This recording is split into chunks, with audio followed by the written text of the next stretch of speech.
Chapter 877. Night fell in Orly, where there was never a lack of excitement. At a corner of Eulalie, in front of a luxurious palace, a group of well-dressed figures were chatting and laughing as they made their way towards the grand entrance. Some of these people were gods, some were humans, some were elves, some were dwarves, some were orcs, and some were even Amazons. They all wore formal clothes and looked very grand. Under such circumstances, a carriage slowly came to a stop in front of the palace. Immediately, Noah got off the carriage. Looking carefully, Noah was wearing a black tuxedo. The color of the tuxedo was deeper than the surrounding darkness. Together with Noah's dark hair and pupils, he looked like an existence born of the night. People couldn't help but sigh that there was such a deep color in the world. In addition, Noah himself had an extremely otherworldly temperament and an aura that made people feel calm. This caused many gods and people in the surroundings to look over and take a few extra glances at Noah. After getting off the carriage, Noah looked around, then turned around and reached inside the carriage. Not long after, a slender hand reached out of the carriage and put it on Noah's hand. She lifted the curtain and slowly got off the carriage. That person was none other than Hestia. If Hestia was said to be amiable and approachable, then today she was a real noble princess. A pure white dress tightly wrapped around Hestia's petite body, exposing her soft shoulders and white thighs. There were many decorations on the corners of the dress, like 100 folds of lace, giving people a sense of elegance. There were 2 long ribbons hanging down from her waist, like a big bow.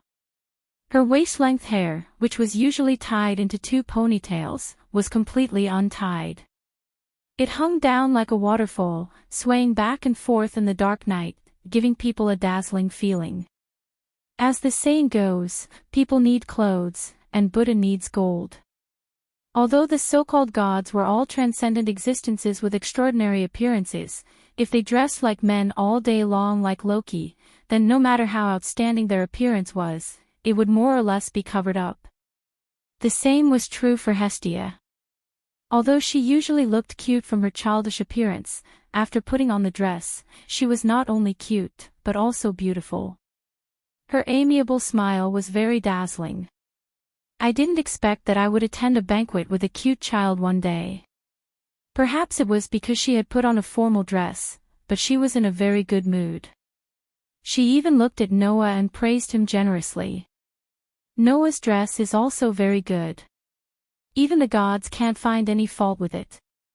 For a god like you to say that, there's no doubt about it. Noah smiled and praised him as well. You too, Hestia. You're very beautiful today. Is that so? Hestia smiled shyly. Sure enough, you still feel shy when praised by someone close to you. That proves that you have a lot of emotions. That's a good thing, unlike some gods with weird tempers. Not to mention praise, even compliments are taken for granted. They even think that they are infallible, right? Noah smiled. Then, let's go in. Okay. Hestia's childish face was filled with an extremely beautiful smile. She put one hand on Noah's arm and walked toward the luxurious palace gate in front of her like a dance partner. What appeared in front of Noah and Hestia was a very gorgeous and luxurious palace. After walking through the gate, a bright hall with gorgeous lights appeared in front of everyone. At the front of the hall was a very luxurious staircase covered with a red carpet. Noah and Hestia stepped on the long staircase.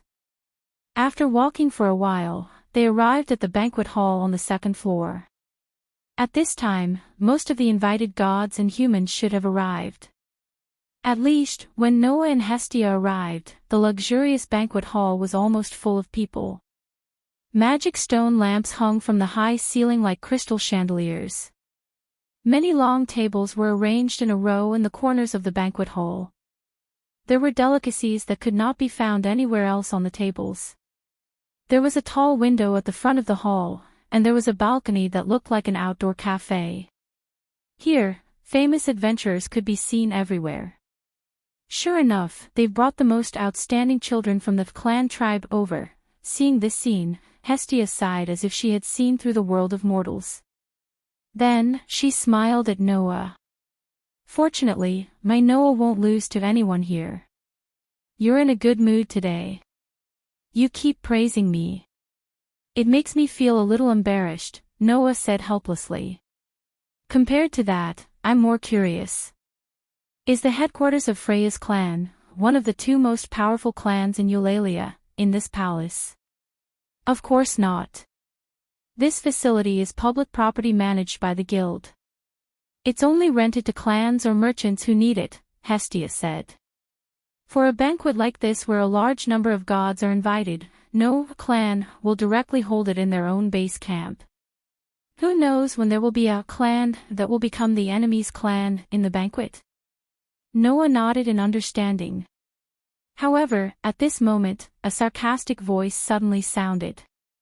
Even if you want to hold the banquet in your own headquarters, you need to have a headquarters that can hold the banquet. A poor dwarf like you can't even hold a banquet at home. Hearing this voice, Noah's helpless expression became even more intense. Hestia's face twitched, and the beautiful smile on her face collapsed as if she had met the god of plague. She narrowed her eyes and turned her head to look behind her. There, a beautiful woman in men's clothes was looking at Hestia from the corner of her eyes. Hestia was speechless when she saw the beautiful woman in men's clothes. Loki, it's you again. I should be the one saying that, little dwarf. Loki looked Hestia up and down and mocked her again. You're wearing a formal dress. You look like a child wearing an adult's clothes. You're so stupid. You're the one who's not qualified to talk about me. Hestia retorted, not to be outdone. You're wearing men's clothes. Is it because some parts of your body won't be able to hold up in a formal dress? An airport. Who are you calling an airport? Ah! Like firewood and kerosene, Hestia and Loki would explode as soon as they came into contact with each other. They began to fight each other. Here they go again. Noah was speechless. He could only put his hand on his forehead and sigh. Then he turned his eyes away. At this moment, Noah finally noticed something. There was another person behind Loki. She was dressed in a light green gown that exposed her slender shoulders. Her body was adorned with exquisite embroidery and decorations, and her arms were covered in long, silky gloves. Part of her long golden hair was tied up, and the rest of her hair fell behind her back. Below her waist, the gown that connected her upper body was spread open, and she looked like a princess who had walked out of the palace wearing a princess gown. That was naturally AIC. Perhaps it was because she was wearing a different outfit than usual, but AIC looked a little awkward. When she noticed Noah's gaze, the girl, who was usually expressionless and rarely showed any emotions, became very shy and even moved her body behind Loki. How should he put it? She was indescribably cute. At this moment, there was a sudden uproar. Tisk! Hestia and Loki, who were quarreling, stopped at the same time and smacked their lips. The troublesome guy finally came. This is the only time we feel the same way. Hearing Hestia and Loki's whispers, Noah looked at the source of the noise and looked at the innermost part of the banquet hall. There, he saw beauty. Chapter 878. At this moment, the entire banquet hall, which was originally bustling with noise, suddenly fell into a deathly silence as if all the noise had been cut off. In the banquet hall, everyone, be it gods or humans, looked in one direction and fell into a state of absent-mindedness. This was because an existence that seemed to carry the dazzling light of the world had appeared in front of everyone. Clack, clack, clack, clack, the sound of high heels hitting the ground echoed clearly in the silent banquet hall. Along with the clear sound of footsteps, a goddess with long silver hair that reached her waist appeared in front of everyone's eyes. She was a goddess with a beauty that even the gods could not compare to. She was wearing an extremely revealing gown, which perfectly displayed the beauty of her seductive and delectable body. The goddess who represented beauty was just walking there, but her every move seemed to be able to seduce people's hearts, causing them to fall into a dangerous situation where they would lose their minds and allow the most primitive impulse to control their bodies. At this moment, the goddess was undoubtedly the most dazzling and eye-catching existence in the whole. Under the goddess' radiance, the burly orc beside her, who would definitely be the first to attract people's attention, and whose entire body was filled with a terrifying sense of presence, had all the attention stolen away, causing people to subconsciously ignore him. Looking at the beautiful silver-haired goddess, Noah narrowed his eyes in the crowd. Is that the goddess of beauty, Freya? The goddess of beauty, Freya. Just like her divinity, this goddess represented beauty. The goddess of beauty was born with the ability to seize people's hearts and minds, and make them the captive of love. Even if she did not deliberately use her charm, the gods and humans around her still could not move their eyes away from Freya, and even blushed as if they were intoxicated, unable to recover from their daze. Although Noah was also looking at Freya, he was not captivated by her natural charm.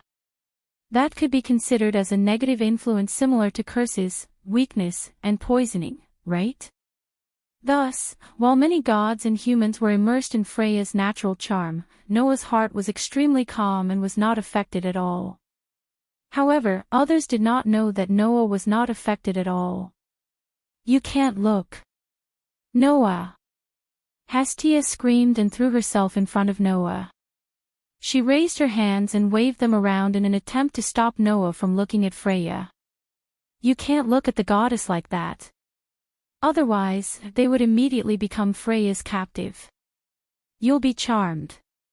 Everyone in the banquet hall stared at Freya as she slowly walked into the hall, as if they were trying to prove that Hestia's words were true.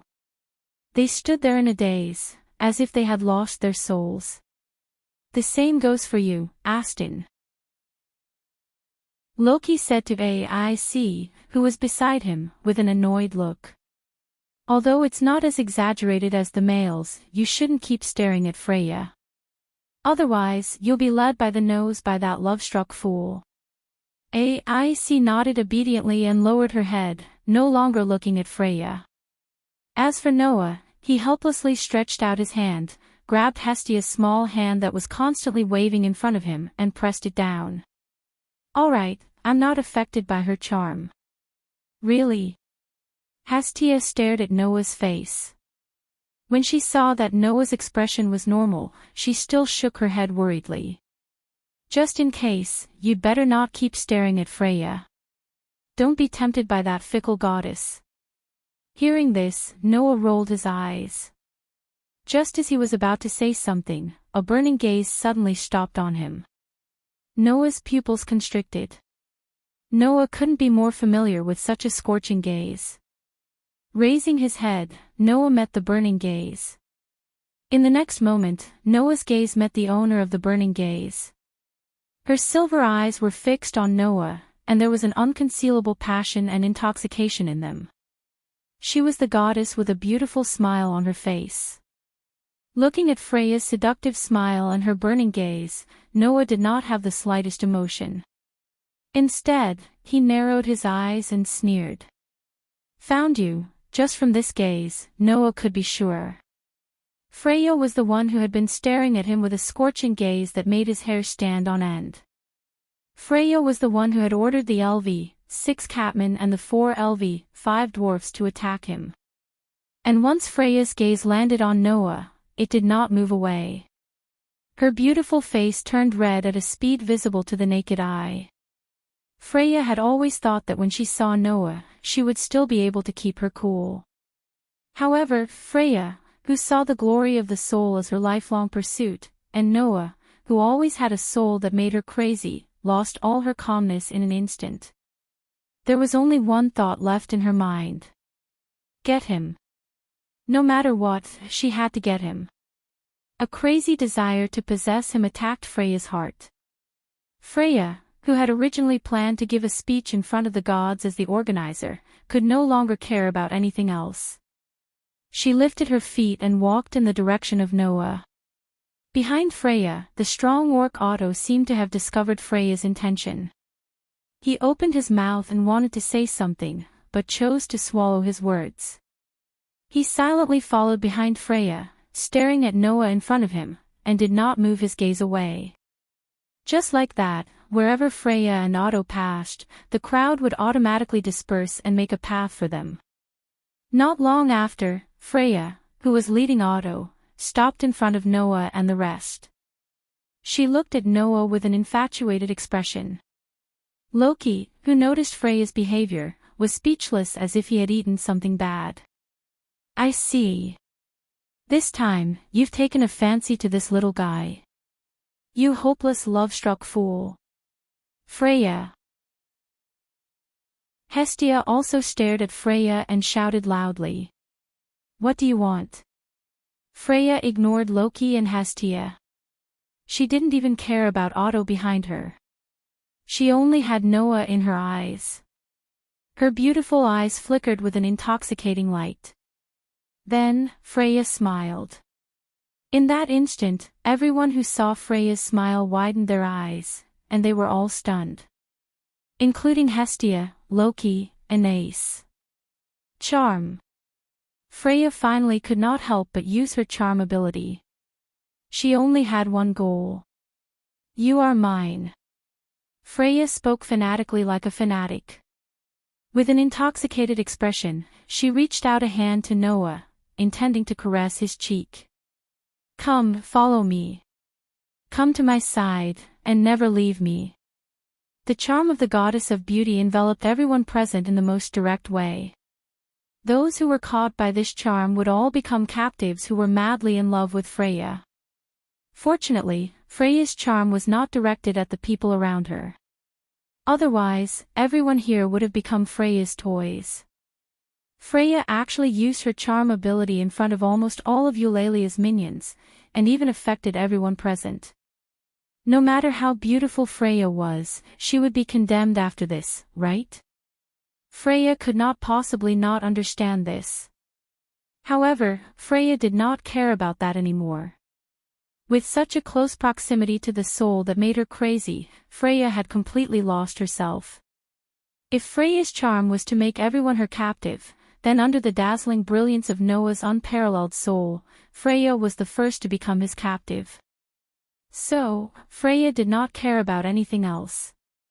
As long as she could have Noah, Freya felt that it was worth it, no matter what the consequences were.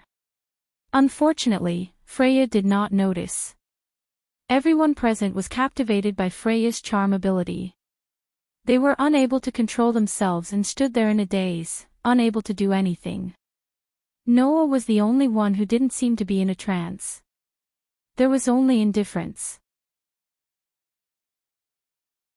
Chapter 879. Paw Dash. When all the gods and humans in the banquet hall were immersed in Freya's charm and were unable to extricate themselves, an extremely crisp sound suddenly rang out, jolting all the gods and humans out of their daze. However, when everyone woke up from their daze and saw the source of the crisp sound, everyone, be it god or human, was stunned. Freya, who had a dazzling smile on her face and was about to reach out to touch Noah's cheek, was stunned. They were completely dumbfounded. Because the crisp sound was caused by Noah waving his hand and slapping away Freya's hand that was reaching for his cheek. The charm of a beautiful goddess was rejected. That was why Freya was stunned, and so was everyone else. The entire banquet hall fell into a dead silence. Under such circumstances, Noah, who was looking at Freya's frozen beautiful smile, suddenly chuckled and said in an indifferent tone. I'm sorry, I don't want to be touched by people who use despicable means, even if they are gods. That one sentence turned the deathly silent atmosphere in the banquet hall into a downright heavy atmosphere. Freya just stared blankly at Noah and muttered almost subconsciously. Why wasn't I charmed by you? Noah shook his head with a smile, but there was no smile in his eyes when he looked at Freya.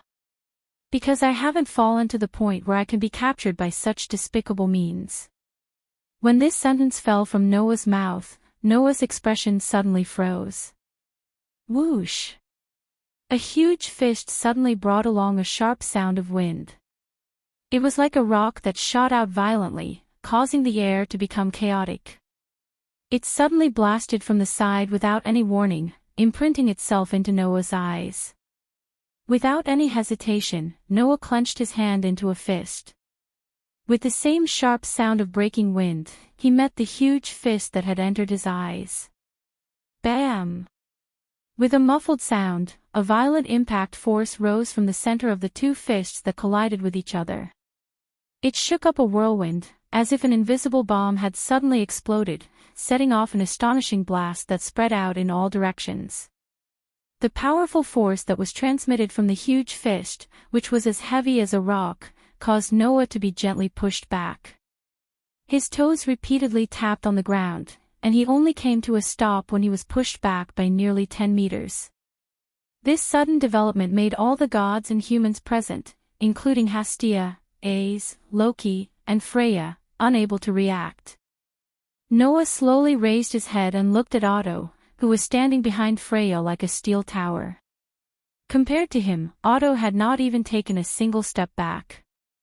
A chilling glint gushed out from his pitch-black eyes. Although the previous blow was just a simple heavy punch, it could be seen from the fact that Noah was still pushed back more than 10 meters after blocking it. If he was hit squarely, even with the basic ability of durability, Noah would inevitably be injured. Therefore, while Noah was furious, he could not help but be a little surprised. After all, ever since he leveled up to LV2, Noah's physical ability was comparable to when he did not receive the grace, but used the enhanced magic. Under this level of strength, to be able to push Noah back so far with just one blow, unless the person had a powerful ability value comparable to Hercules' Berserker, it was really difficult to do so. At least, in Noah's opinion, it was absolutely impossible for a LV5 in this world to do so. Even a LV6 was a little difficult. Since the orc behind Freya could do it so easily, it was definitely not as simple as a LV5 or even a LV6. He belonged to the Freya clan, and his strength level was even higher than a LV6. The other party's identity was already obvious. Even if it was Noah, who had been in this world for more than a month, it was impossible for him not to have heard of his name. The only LV7 in Eulalie. The strongest existence known as the ultimate weapon. Also known as the Fierce One, Oda. Under Noah's gaze, Oda's rock-hard face became a little heavy. He stared at Noah and said emotionlessly, "That's right. I will not allow you to insult a noble goddess like me." Hearing this, Noah laughed. His laughter made Oda's pupils shrink. Bang! In the next instant, Noah abruptly shot out like an arrow. His feet stomped on the ground, and his body transformed into a black line as he shot towards Otto like a bolt of lightning. At the same time, on Noah's four limbs, a burst of magical power curled up and condensed into lines like electric wires. They covered Noah's limbs and gave Noah's limbs an astonishing amount of power. Oda keenly felt it. When the magical lines crawled up Noah's limbs, Noah's aura instantly increased by a lot. Furthermore, Otto already knew beforehand that Noah had the ability to easily dispose of a LV6 and 4 LV5s. He didn't dare to be careless in his heart. Clenching his pair of heavy fists that were as heavy as rocks, his sturdy body tensed up. He unreservedly unleashed the ferocious aura of Eulalie's only LV7. That aura made Aes, who had just leveled up to LV6, tremble. Her pupils involuntarily shrank. Under the watchful eyes of the gods and humans who had not yet reacted to the sudden development, the distance between Noah and Oda was infinitely reduced to 0. Ho! Almost as soon as he arrived in front of Oda, Noah's figure flashed, and extremely strangely darted to Oda's side. He clenched his right hand, and his fist was covered by a whirlwind of friction with the air. Carrying a ferocious aura, he mercilessly bombarded Oda's head. The force of the incoming heavy punch told Oda what it was. This fist, compared to the one he hastily used to block his own attack, was on a completely different level. However, Oda's face remained expressionless as he tensed up his body. His heavy fist suddenly smashed upwards, and fiercely collided with the incoming heavy fist. Bang! A muffled thunder-like sound that made one's heart contract fiercely resounded. Both Noah and Oda were simultaneously forced to take a step back. One of their feet involuntarily stepped back. Ho! However, when one of Otto's legs took a step backwards, Noah's leg that was also involuntarily taking a step backwards. Before it could land, Noah's body rotated with his other leg as the center, transforming into a heavy whip shadow. Swinging viciously through the air, it viciously sliced towards Otto's neck amidst the howling winds. Oda's expression changed, and he fiercely raised one arm to the side of his neck. Bang! The vicious shadow of a whip heavily landed on Oda's hastily raised arm, and another muffled thunder-like explosion resounded. This blow made Oda involuntarily take another step back. However, this blow also aroused the ferocity of Eulalia's ultimate weapon. As though returning an eye for an eye, Otto abruptly turned around as he retreated. His thick and muscular thigh transformed into a deadly shadow. Like a whistling windmill, he viciously kicked at Noah's head in front of him. In the face of that ruthless kick, Noah merely sneered. With a twist of his left hand, a resplendent vortex of air instantly appeared on the surface of his fist under the vibrations of the air. Then, it abruptly collided with Otto's foot. Bang! The collision of fist and leg caused a ferocious wind to sweep out like a storm. Crack! Instantly, the ground where Noah and Otto were standing was blasted apart by the berserk impact. Like a spider web, it rapidly spread out in all directions. Humph! This time, Oda's arm was numbed by the powerful force. He let out a muffled groan, and like Noah, his entire body was forced back by the violent force of Noah's fist. Chapter 880. Dong dong dong dong dong. This explosive boom was entirely caused by Oda's feet landing on the ground. After being knocked back by Noah's punch, Oda involuntarily retreated backwards. His footsteps pounded against the ground, shattering the hard floor with a loud bang. Unable to stop his retreating momentum, Oda could only use the powerful force to propel his sturdy body into the air. After flying a distance, he nimbly landed back on the ground with the help of gravity. After taking a few small steps back, he was finally able to neutralize the force. The banquet hall returned to silence once more. Not even a minute had passed since Oda had abruptly attacked Noah, and Noah had turned the tables on Oda. In this short span of less than a minute, Noah and Oda had engaged in a soul-stirring close combat that would leave all the experts in the world in the dust. That level of confrontation was completely beyond the reach of existences below LV6. Without a doubt, this was definitely the highest level of individual combat in this world. That was why the humans, elves, dwarves, orcs, and Amazons who were brought here by their own gods to watch the brief duel were all dumbfounded. As for the other gods, they widened their eyes. First, they glanced at the shattered floor caused by the collision between Noah and Oda. Then, they glanced at the distant confrontation between Noah and Oda. Shortly after, they exchanged glances with the gods beside them. In the next second, their faces flushed red. Oh! Excited cheers that shook the entire banquet hall rang out. That child! He was actually able to repel that fierce one.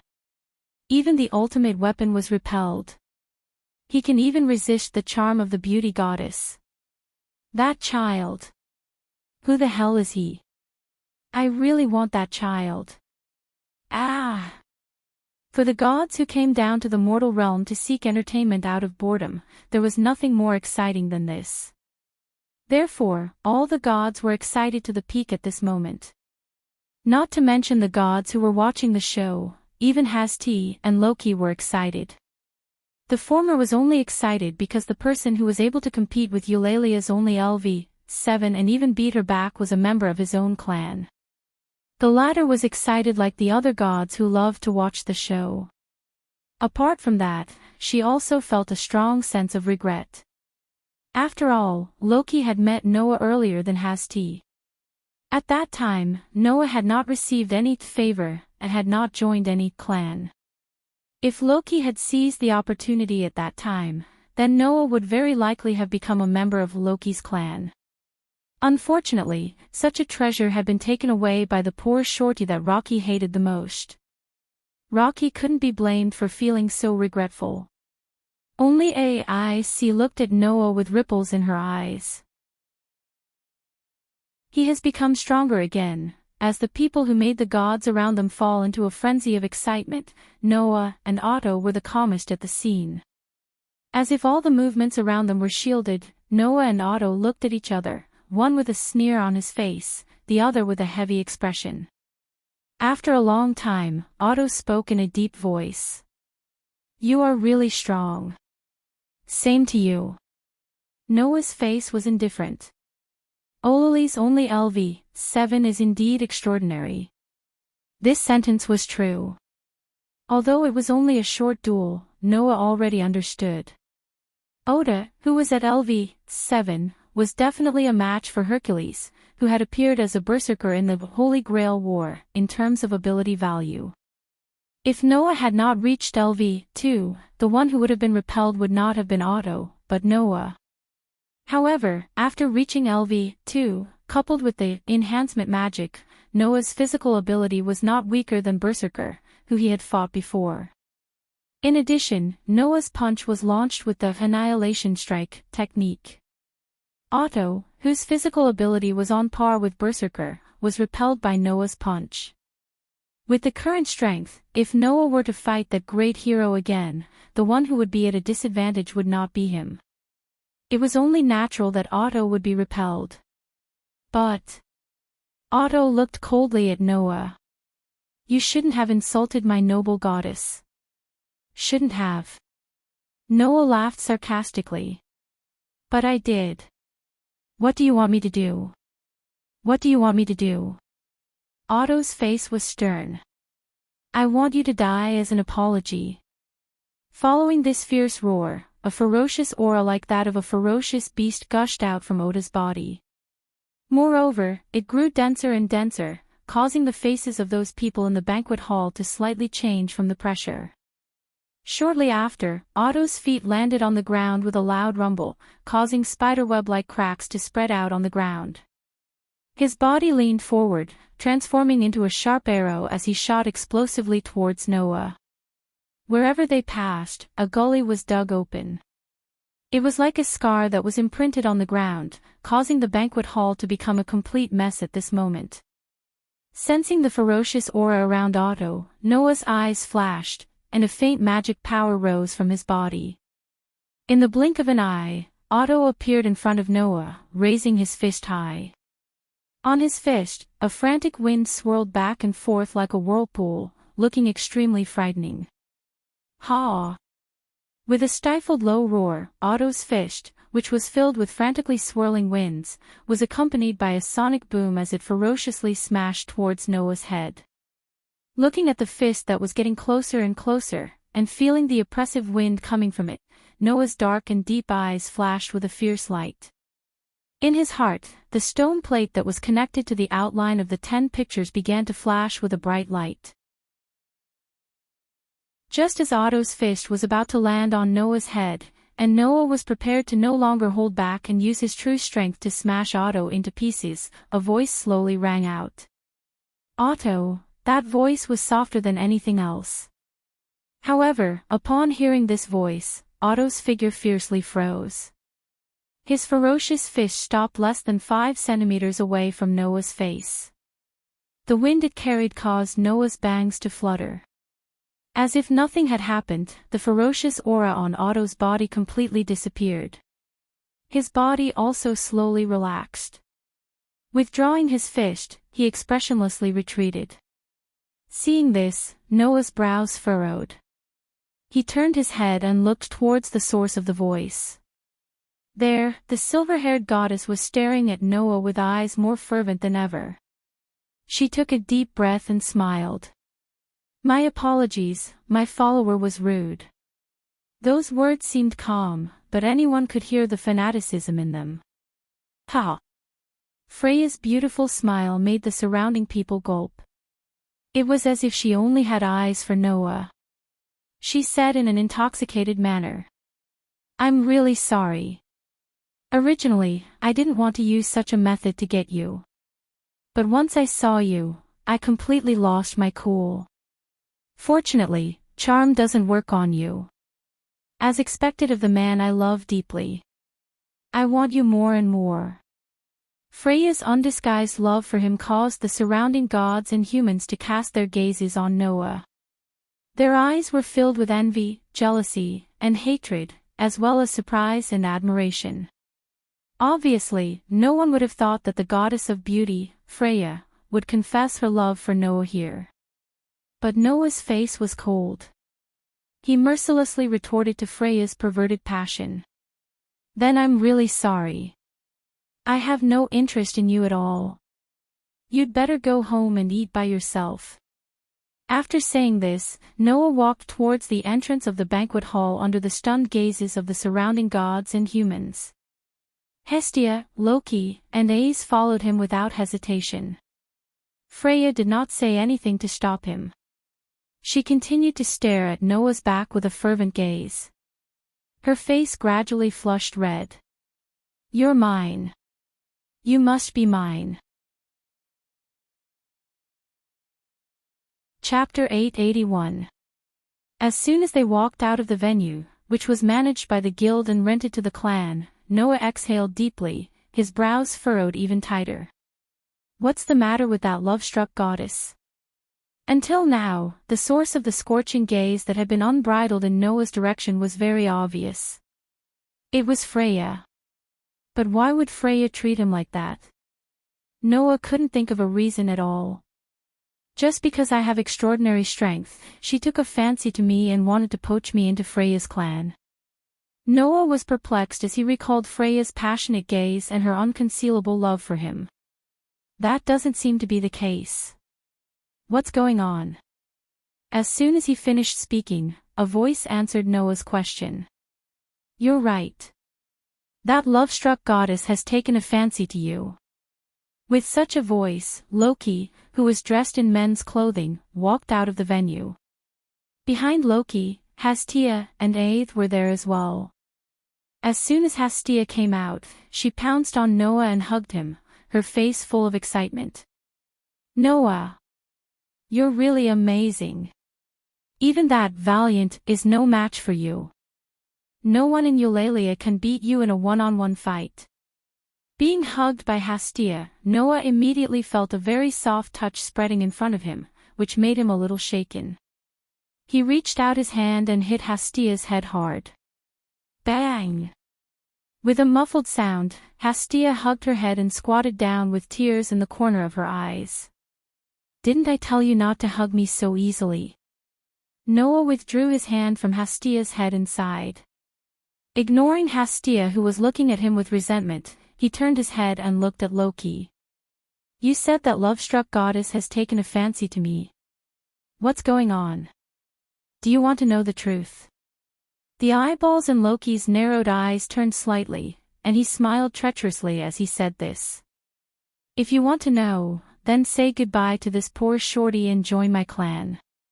How about that? Hearing this, Hestia, who was crouching down with her hands on her head, suddenly jumped up. She pointed at Loki and shouted. Don't try to steal my girl. You're an airport. Loki was successfully detonated. He bared his fangs and rushed towards Hestia. Don't call me airport runway. Wah wah wah wah. The two goddesses, one big and one small, immediately got into a scuffle. They pinched each other's cheeks and cursed at each other. Such a good child should stay in the most powerful clan tribe. You poor shorty, you are simply wasting God's gift. As if. A good child should have a gentle and kind Lord God to guide him. How can a salty Lord God like you, who only knows how to take advantage of the girls in the clan, be suitable? Do you think a shorty who only knows how to be a leech is suitable? You're just being raised by that child. Which Lord God isn't being raised by a child? Do you dare to say that you're not? And you only know how to take advantage of girls. Or only take advantage of girls. I won't let you give Noah to this airport runway. Humph. How can a shorty who doesn't understand how delicious cute girls are understand my taste? I don't want to understand the taste of the salty Lord God. What's more, you're an airport runway. Didn't I say you're not allowed to call me an airport runway? I told you. You airport runway. Airport runway. Airport runway. Detestable god of poverty shorty. I'll fight with you. Wah wah. Don't pull my clothes. You salty Lord God. As they quarreled, Loki began to pull at Hestia's gown, causing the gown, which was on the verge of collapsing because of the binding of Hestia's foul upper body, to ripple violently. That scene was really too hurtful to the eyes, and even AIC's face was a little red. Noah could only hold his forehead and sigh, and looked at AIC for help. Can't you think of a way? AIC blinked her eyes and looked at Loki and Hesti who were fighting on the ground. She lowered her head helplessly and said in frustration, I'm sorry. I'm sorry. Noah's sigh became heavier. He narrowed his eyes and raised his hand. Suddenly, golden ripples reverberated around Hestia and Loki. The next moment, silver chains with wedges of different shapes protruded from the golden ripples and shot toward Hestia and Loki like arrows, causing a series of clanging sounds as the chains wrapped around the two goddesses. As the chains pulled, Hestia and Loki, who were wrestling together, cried out in alarm at the same time. They were pulled into the air and tied up by the chains. What? What is this? Chains. What are those golden ripples? It seemed that Hestia and Loki did not notice Noah's actions. It could be seen that when the two were wrestling, they only had eyes for each other. It was quite a bitter hatred. Loki. Noah went straight to the point. What's the matter with that love-struck goddess? Let go of me first. Loki struggled. How dare you treat a god like this? You're blaspheming a god. Hearing this, Noah's forehead was imprinted with the word, well, and he put on a fake smile. Do you want me to hang you up on the Tower of Babel and let all the adventurers who want to go to the dungeon see you as a god tomorrow? Rocky's struggling body suddenly stopped, and the expression on his face stiffened. He could only look at AIC with a pitiful expression. AIC Tan, hurry up and save me. AIC turned her head away expressionlessly, as if she was saying that she didn't see anything. This made Loki give up. I know. You just want to know why that love-struck fool fell in love with you, right? Loki snorted coldly and turned his head away. That love-struck fool has eyes that can directly see the souls of children in the mortal world, and she will be infatuated with those children whose souls are particularly brilliant. That's the so-called love. I guess that love-struck fool saw your soul, and the brilliance of your soul is more dazzling than ordinary people's. That's why she fell in love with you. As he said this, Loki looked at Noah strangely. In the past, that love-struck fool used her ability to charm the children she fancied, but you can actually ignore the charm of a beauty. Little guy, who are you? Noah did not answer Loki's question. Instead, he turned his head and looked at Hestia. That beauty is really fickle. She ate almost all the male gods. She didn't even let go of the children in the family tribe, right? Hesti yelled at Noah in an imposing manner. No matter what, Noah, you can't be deceived by that fickle goddess. Only I, who is known as one of the three goddesses and has always maintained my purity, is the most suitable for you. The corner of Noah's mouth twitched. What does she mean by maintaining her purity is the most suitable? It's not a blind date, In short, you can resist the charm of a beauty, and the fierce one can't do anything to you. That love-struck fool probably won't dare to do it openly, but she must have a lot of tricks up her sleeves. You'd better be careful. Loki curled his lips. Although it makes me very unhappy to let this little shorty have you, it will only make me even more unhappy if that love-struck fool has you. Why don't you just join my family tribe? You're an airport. Don't even think about it. You're calling me an airport again. Ah! The two goddesses immediately bared their fangs and brandished their claws at each other under the shackles of the chains. They were like two clowns, and people who saw them couldn't help but want to laugh. Ignoring the two goddesses who bared their fangs and brandished their claws at each other under the shackles of the chains, Noah fell into deep thought. The brilliance of the soul. At this time, Noah felt his sleeve being pulled. Noah turned his head and looked at his side.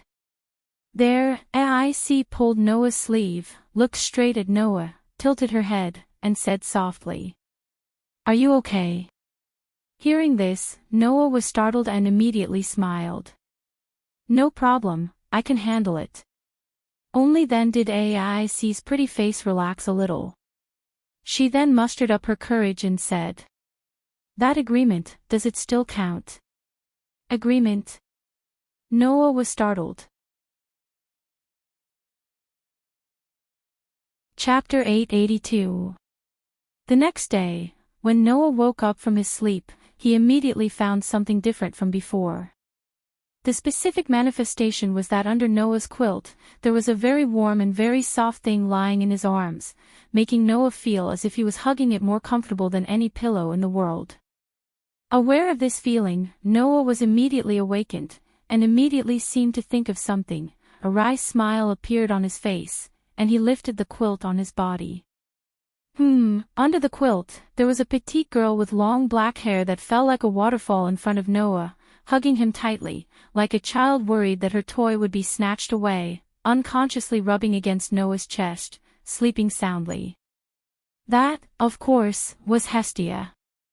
Yesterday, after coming out of the banquet held by Freya's family, Hestia had not left Noah for a moment. It should be said that there was not a moment when she was not sticking to Noah, right? That was something that couldn't be helped. After all, whether it was Freya or Loki, they were very blatant with the idea of poaching Noah away from Hestia and let Noah join their family. Because of this, Hestia didn't say it on the surface, and even could talk to Loki, but in fact, she was a little uneasy. After all, whether it was Freya's family or Loki's family, they were the most powerful family in Eulalia, and they were even called the two kings of Eulalia. How could Hestia not feel uneasy when the main god of such a spawn personally came out with the idea of poaching Noah into his spawn? Compared to Freya's family and Loki's family, who were known as the two kings of Eulalia, if Hestia's family lost Noah, it could be said that there was nothing left. In addition, Noah had shown strength comparable to LV7 in front of almost all the gods in Eulalia yesterday, so he would definitely attract the attention of the main gods of the other clans. Therefore, the uneasiness in Hestia's heart was even stronger. Even though Noah had always said that he wasn't interested in those so-called powerful spawns, Hestia still didn't feel at ease. As a result, Hestia stuck to Noah all day long, and even at night, she did not intend to let go of Noah. When Noah was about to go to sleep, she got into his quilt, as if once she let go of Noah, he would disappear from her sight, which made Noah not know whether to laugh or cry. Noah had no choice but to comply with Hestia's wishes and let her do as she pleased. Looking at Hestia's extremely cute sleeping face, Noah could not help but smile, reached out his hand and stroked Hestia's hair. "You don't look like a goddess at all. You're just an ordinary girl." With such a sentence, Noah gently broke away from Hestia's embrace. It had to be said that Hestia was really a very dangerous goddess. Mainly in the aspect of figure. Undoubtedly, she was so petite, but almost no one could ignore certain parts of her body. That would be too much of a foul. Therefore, even Noah couldn't control his heart from wavering in the face of such a contrast. Not to mention that Hestia had always been unguarded against Noah, and in a way, she had been providing all kinds of benefits to Noah.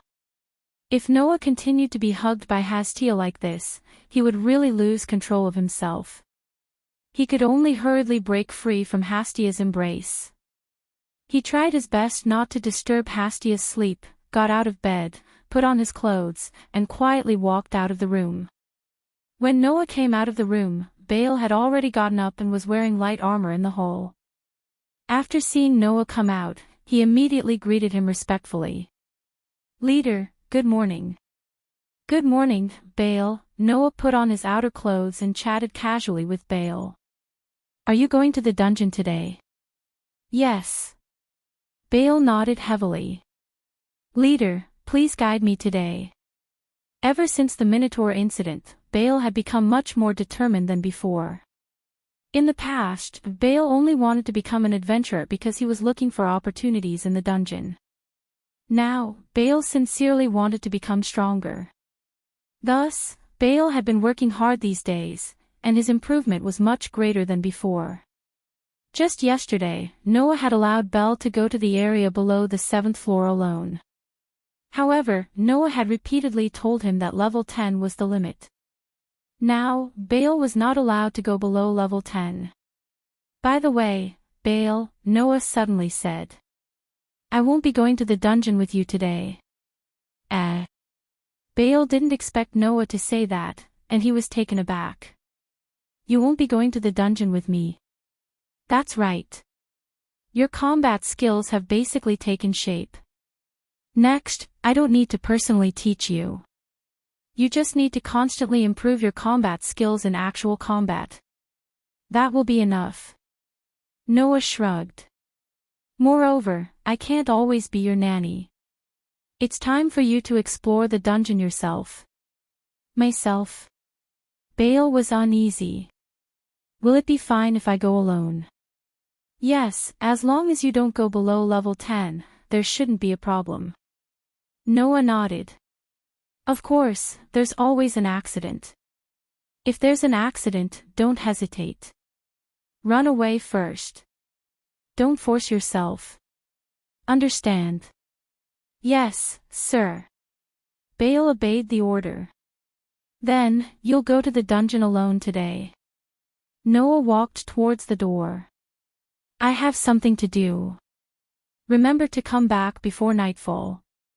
"Yes, team leader." Baal obeyed.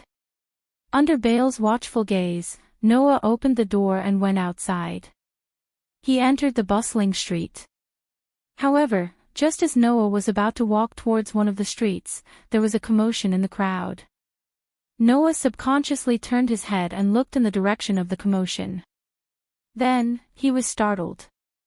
Rumble, at the end of the street, a group of people were running like wild beasts. Behind them was a cloud of smoke. They were swarming towards Noah. They were all gods. Moreover, they were all goddesses. "Found you!" Amidst the exhilarating shouts, Noah, who was completely petrified on the spot, was suddenly surrounded by a group of gods. Some of the goddesses even hugged him tightly. "We've finally found you, little guy." Noah, who was surrounded, was directly immersed in the fragrance and softness of a group of goddesses. He was completely stunned and even cried out in astonishment. What's going on?" This question was answered in the next second. Because the goddesses who surrounded Noah started to make a ruckus. "Hey, do you want to join my family tribe? I'll love you dearly. What that Lolita goddess has, so do we. I don't understand why you want to join Hestia's family tribe. Come to me." "Yes, yes." "Aw, don't tell me you've taken a fancy to Hestia's magnificent upper body. If that's the case, then you're even more qualified to be part of my clan. Look, I'm not inferior to Hestia at all." Saying this, the goddesses suddenly raised their heads and puffed out their chests. They desperately squeezed Noah's body, giving Noah a heavenly treatment that would make ordinary men emit black smoke and resentment. More importantly, these goddesses were all as ferocious as wolves and tigers, extremely valiant. By the way, we have all inquired. Undoubtedly, you don't even have a title, and your level is at most LV2, right? Why can you resist the valiant warrior? Because of the physique. Because of the skill. Or magic. Rare skill. Is it a rare skill? It must be a rare skill. I really want to see your ability value. No.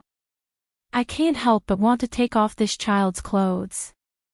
Good idea. A man who can't even be taken down by the valiant warrior. It really makes my blood boil.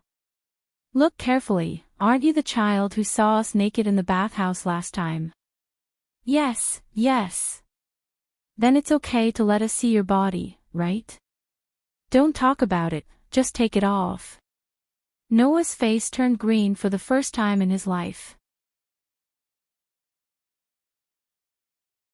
Chapter 883. Ha. Ha. Ha. Under a huge wall at the edge of Eulalie, Noah, who was running out of an alley, stopped running with all his might. Using his hand to support himself against the wall, he bent down slightly and gasped for breath. He was out of breath for a long time. Even in this state, Noah quickly turned his head and looked behind him. After confirming that there was no one behind him, or rather, there was no god chasing after him, he breathed a sigh of relief. Finally got rid of them. It had been almost half an hour since he was found by a group of goddesses. In this half an hour, Noah had been running for his life. That's right. He was running for his life. Although he would not lose his life if he could not escape, he would definitely lose something more important than his life. Therefore, it was not an exaggeration to say that he was running for his life. Until now, Noah had finally escaped to the edge of Orly and got rid of the large group of goddesses. Even so, Noah still had a look of lingering fear on his face. Didn't they say that the power of gods could not be used in the lower realm? Didn't they say that their physical fitness was no different from that of ordinary people?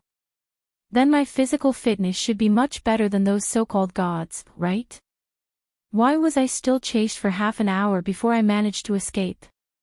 For the first time, Noah understood how terrifying the so-called gods were. Undoubtedly, Noah had crossed swords with the so-called gods many times in other worlds, and even killed the so-called gods with his own hands. Logically speaking, he should be considered experienced in dealing with those gods. However, in less than 2 months after coming to this world, Noah had been chased by a group of goddesses twice, and he was almost caught in a situation where the other party could only use the power of an ordinary person. It took him a lot of effort to escape from death. Were the gods of this world so terrifying? Of course, if Noah wanted to fight seriously, he would definitely not end up like this. However, it was because he could not fight that he ended up like this. Compared to those ferocious goddesses, the charm of the beautiful gods is much easier to deal with. Noah smiled bitterly and confirmed that there was no one behind him. Then he sighed deeply, stood up straight, raised his head, and looked forward. What entered Noah's eyes was naturally the huge black wall. That was the city wall that surrounded the entire city called Orly. As mentioned before, Orly was a circle as a whole. And this circle is made up of the city wall that encircles the entire Eulalia. Although this city wall was not as tall as the Tower of Babel, it was comparable to a normal city wall. Therefore, looking up from the bottom of the wall, one could still feel an indescribable sense of oppression. It was the instinctive oppression brought by the huge thing. Undoubtedly, I have seen many things that are much more spectacular than this wall, but I can still feel this oppression. Humans are really incredible existences. Leaving behind such a sentimental sentence, Noah glanced around and walked in a certain direction. Gotcha! Opening a heavy door, Noah walked down a long flight of stairs and came to the outside where the sun was shining. This was the top of the city wall, which was also Noah's destination. Looking out from here, one could see the land, forests, and mountains that extended all the way to the horizon. Looking inside, one could see the bustling Eulalie under the sunlight. However, Noah did not look outside the city wall, nor did he look inside the city wall. Instead, he looked straight ahead. There, a figure with her back facing Noah entered Noah's vision like a beautiful picture. Her long hair that reached her waist swayed with the breeze. The sunlight pouring down from the sky shone on it, making the brilliant golden color even more dazzling. In the whole of Orly, and even in the whole world, the famous swordswoman stood on the city wall with her back facing Noah, forming a very beautiful picture. However, around such a beautiful picture, there were several other figures. Ah! The wheat-skinned Amazon girl who was chatting with the person next to her seemed to be the first to notice Noah's arrival. Her eyes lit up, and then she waved her hand in the direction of Noah with great liveliness. "Little brother. Over here." That was the first-level adventurer of the Loki clan, Tiona. Next to her, another wheat-skinned Amazon girl also looked in the direction of Noah and smiled sweetly. Oh. She really came. Who else could it be except for Tiona, who was almost inseparable from Tiona? In addition to the Amazon sisters, there were two other people next to Ace. One of them was the Elven royal family's strongest Grand Magus, Riveria. She wore a long robe and had long, green hair that reached her waist. She gave off a noble aura. The other was a pure-looking and very cute girl, Leafia, who was also an elf girl and was being trained as Riveria's successor. Looking at the group of 5 girls forming a beautiful scenery and all of them casting their gazes on him at the first moment, Noah was completely astonished. "Why are you all here?" Yesterday, after coming out of the banquet held by the Freya clan, Ace mentioned the previous agreement with Noah. That was to try to become stronger in ways other than grace. At that time, because of Loki's uneasiness, or rather, his unwillingness to let his most precious child be taught by other people in the clan, this matter was somewhat unsettled. However, last night, Ace brought up this matter again and asked Noah to help her. For this reason, Hasti and Loki made a lot of noise. One of them objected to Noah being too close to the clan of their sworn enemy, saying that it would be suspicious of poaching. The other was the same as before, objecting to letting their most precious child interact too frequently with other clan members, or rather, objecting to A's interacting with any member of the opposite sex. Unfortunately, this time, A's was quite persistent, and Loki couldn't do anything about it. Thus, this matter was really finalized. That was why Noah went out early in the morning and came to the city wall. But it was understandable that Ace was here. But what was going on with Riveria, Leafia, Tiona, and Tyogni? Loki asked us to come. Tiona giggled and answered Noah's question. He said that Ace can't be alone with the opposite sex, or else she might do something terrible, so he asked us to supervise. Well, Tyogni said in amusement. Although, to us, if we can see Ace, who has no interest other than fighting, fall in love with a man, that would be a good thing. Please don't joke around, okay? Leafia immediately glared fiercely at Noah. As if she was trying to convince herself and the others, she shouted loudly. How could Miss Ace fall in love with a man? Hearing this, Noah's mouth twitched. If she didn't like men, was she going to be a lesbian? This elven girl really did have some dangerous feelings for Ace, didn't she?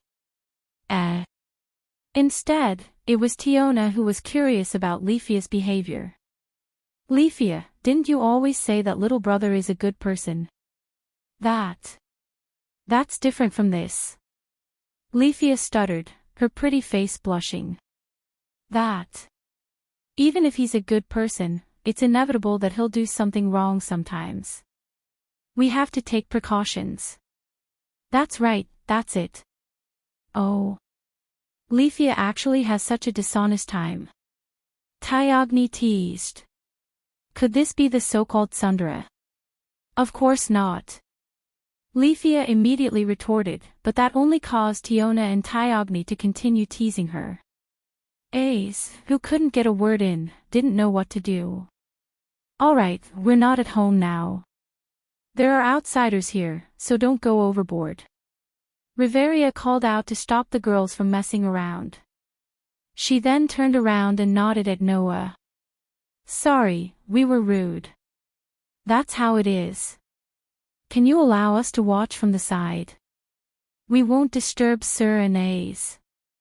Noah curled his lips and nodded nonchalantly. Chapter 884. Perhaps the three girls, Leafia, Tiona, and Tiona appeared here because Loki was worried about letting the most precious swordswoman get along with the opposite sex, so he asked these girls to supervise. However, Riveria's appearance here was definitely not as simple as supervision. Unlike the other girls, Riveria was the real leader of the Loki clan. In the entire Loki clan, besides Loki, who was the main god, the one with the most right to speak was Finn, who was the leader.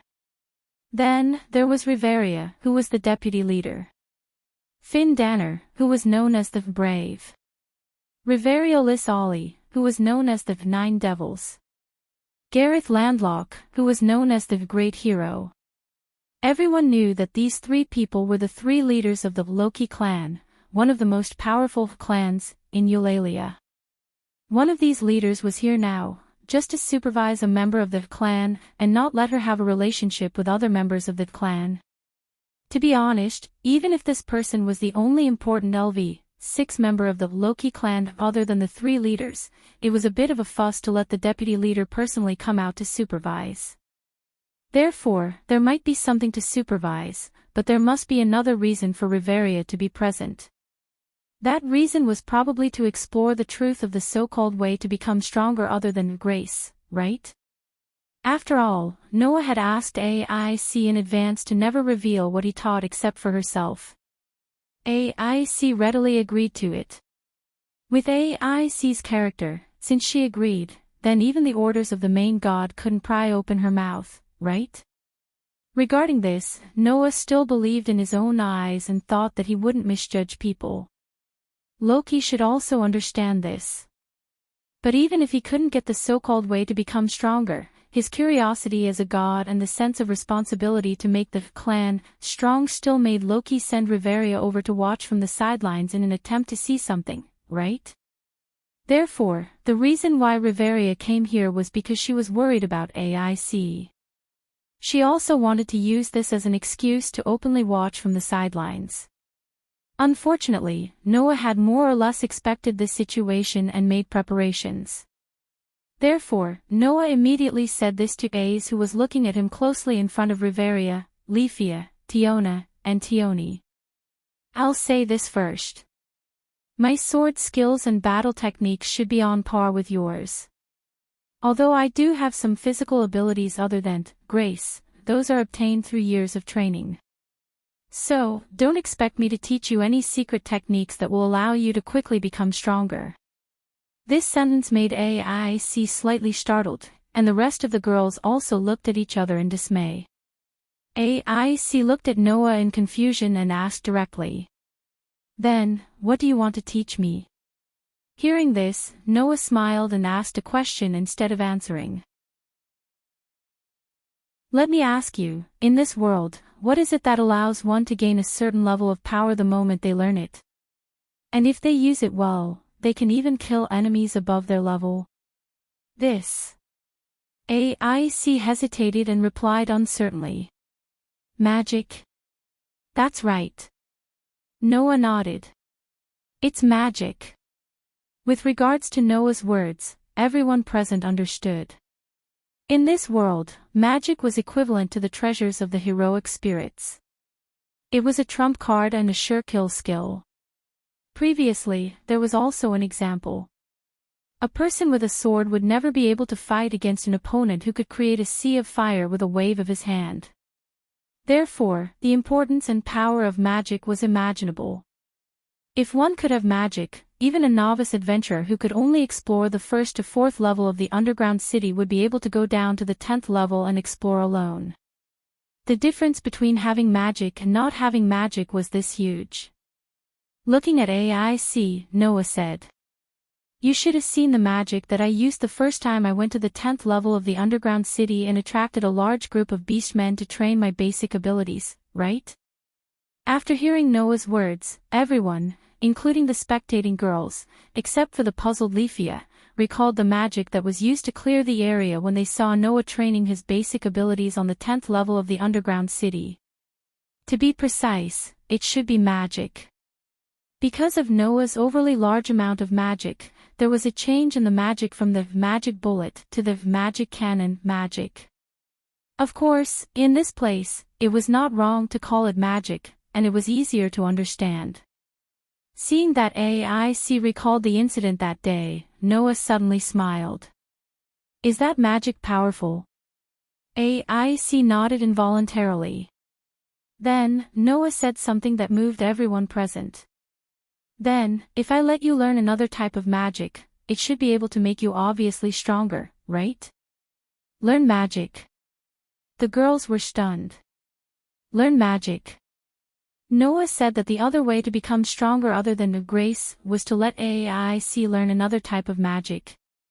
Is this a joke? Your Excellency Noah.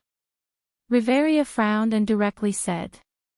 Forgive me for being blunt, but if you mean that the other way to become stronger other than grace is to learn magic, then for AIC, it is impossible. That's right, Leafia also spoke up. Humans are unable to learn innate type of magic.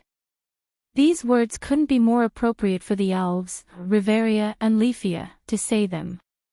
In this world, magic was divided into innate type and acquired type. Innate type of magic referred to magic that involved the magic of the bloodline, and magic that could only be learned through one's own potential and cultivation.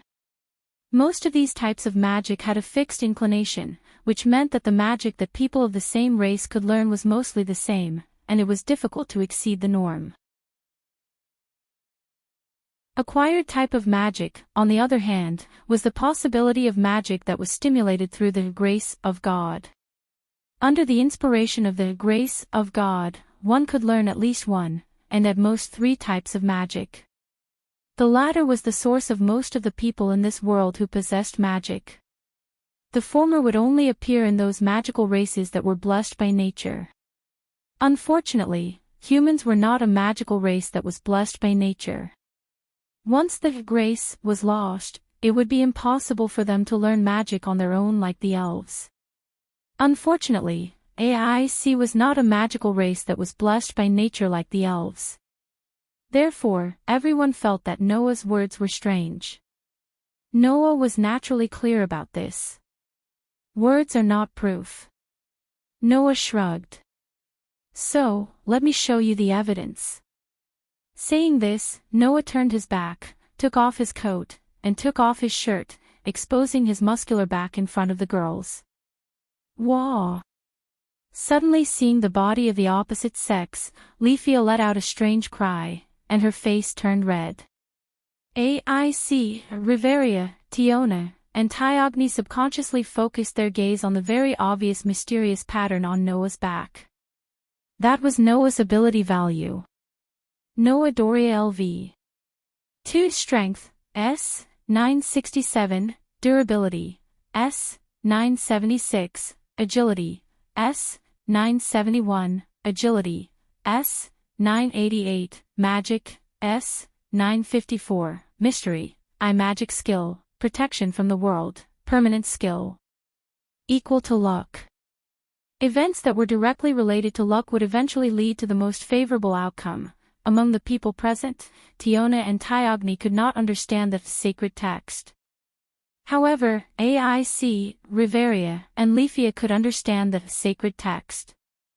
Therefore, when the 3 girls deciphered Noah's ability value and imprinted it into their minds, the 3 girls were completely stunned on the spot. That's impossible. Leafia subconsciously covered her mouth with her little hand and cried out in surprise. How could this be? Riveria seemed to have been caught off guard and was stunned on the spot. AIC looked closely at the ability value on Noah's back, and after confirming the contents, her eyes could not help but flicker. Tiona and Tyogni, who could not understand the sacred text, looked at AIC, Riveria, and Lefia's reactions and became curious. Chapter 885. What's wrong? What's wrong? Seeing A's, Riveria, and Rifia staring at Noah's ability value with incredulity, Tiona and Tyogni hurriedly asked. What's wrong with that ability value? A's, Riveria, and Rifia ignored Tiona and Tyogni. Instead, they kept checking Noah's ability value over and over again until they were sure that they weren't mistaken. They fell into an indescribable silence. Hey, what's going on? Tiona jumped up and down as if her heart was being scratched by a kitten. Say something. Yeah. Even Tyogni was a little anxious. What's wrong with that ability value? Riveria and Rifia looked at each other and smiled bitterly. Rifia was still in disbelief. Why is the magic column empty? Tiona and Tyogni couldn't understand the meaning of this sentence at first. When they finally reacted, their eyes widened. You're saying that his magic column is empty? Tyogni asked in surprise. Impossible. Undoubtedly, he used magic that day in the dungeon. Yeah. Tiona nodded repeatedly. I saw it too. Ace, Riveria, and even Finn saw it. There's no mistake. If you put it that way, I don't know what's going on either. Lefia looked distressed. I wasn't there that day. In fact, other than the fact that the magic column was empty, Ace, Riveria, and Rifia were also surprised. First, Noah's basic ability value. His ability value was S stage. This was the first time Ace and the others heard that someone's ability value could reach this level. Second, Noah's level. Undoubtedly, Noah was an ordinary person who didn't receive any favor more than a month ago. But now, he had risen to LV2. Even Ace, who had seen Noah receiving Hestia's favor, and was still in its initial state, was stunned by this fact, let alone Revelia and Lefia who had only heard about it. The third was Noah's ability to develop. Mysterious, Noah actually possessed a rare development ability that only 5 people in the entire Eulalia possessed. This surprised Ace, Riveria, and Lefia. Then there was the skill, World's Protection. Ace, who had already seen Noah's ability once, was fine with it, but Riveria and Lefia, who were seeing it for the first time, were more or less astonished. Because he had never heard of this skill before. That was undoubtedly a rare skill, and it was even more likely to be a unique skill.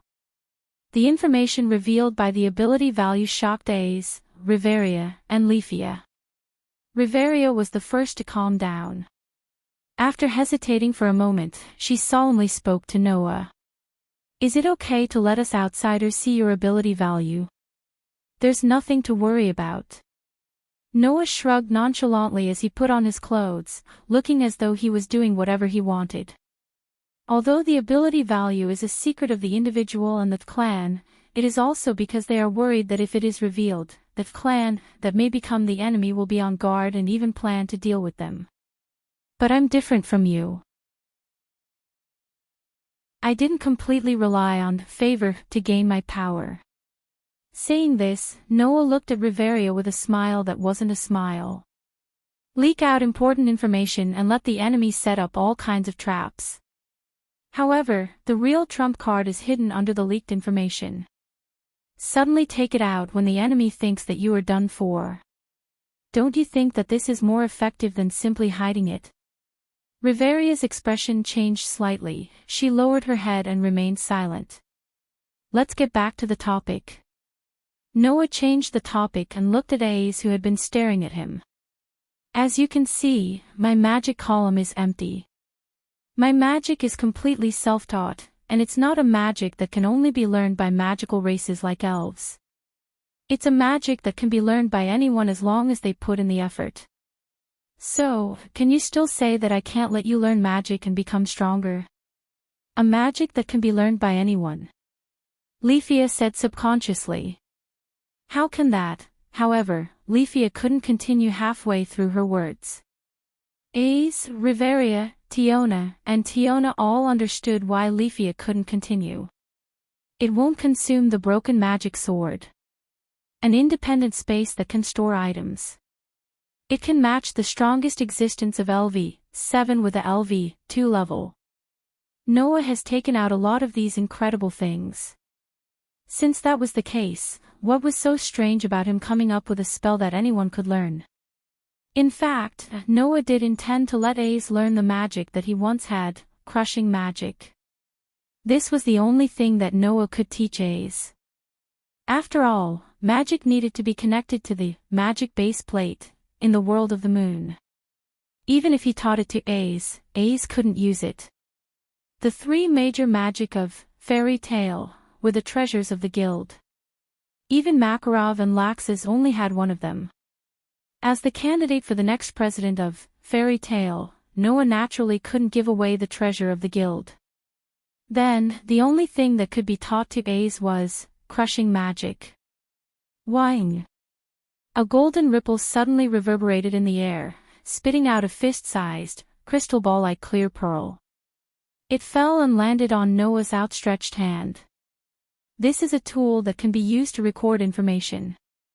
I've recorded the magic that I want you to learn in it. Noah held Ace's hand and placed the pearl in her hand. Crush this and you'll be able to obtain the information within. This was the method that Noah had prepared beforehand. This way, even if Riveria was watching from the side, she wouldn't be able to obtain the method to use, crushing magic. AIC held the orb tightly, and her usually expressionless face began to show traces of solemnity. Bang! With a loud crack, the orb in AIC's hand was crushed into pieces. Suddenly, a gorgeous golden light suddenly appeared and shot into Ace's forehead like an arrow. Ace, Miss Ace. Riveria, Leafia, Tiona, and the other girls cried out in alarm. However, Ace didn't have time to respond to her companions' calls. A huge amount of information poured into Ace's mind, causing Ace's pupils to become slightly lax. After a while, they refocused. How is it? Noah looked straight at Ace. Are you confident that you'll be able to learn it? Ace nodded her head heavily, her eyes revealing a trace of determination. Is that so? Noah took a step back. Then according to the memories in your mind, use crushing magic once. Ace nodded her head again and closed her eyes. Actually, Noah wasn't confident that Ace would be able to learn crushing magic. After all, the people of this world didn't have magic in their bodies. Magic also required the consumption of mental strength to use. In the process of using magic, Noah didn't know if the magic converted from mental strength could be used to use magic from other worlds. However, since AIC had used the method of exhausting her mental strength to release the true name of the sword in the stone, it proved that the conversion of mental strength into magical power should have the same effect as the magical power of other worlds.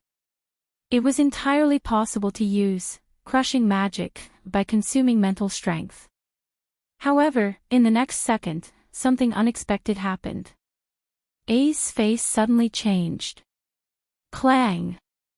Following that, from AIC's body, a burst of brilliant white light suddenly burst forth, like a tide, surging in all directions. Whing!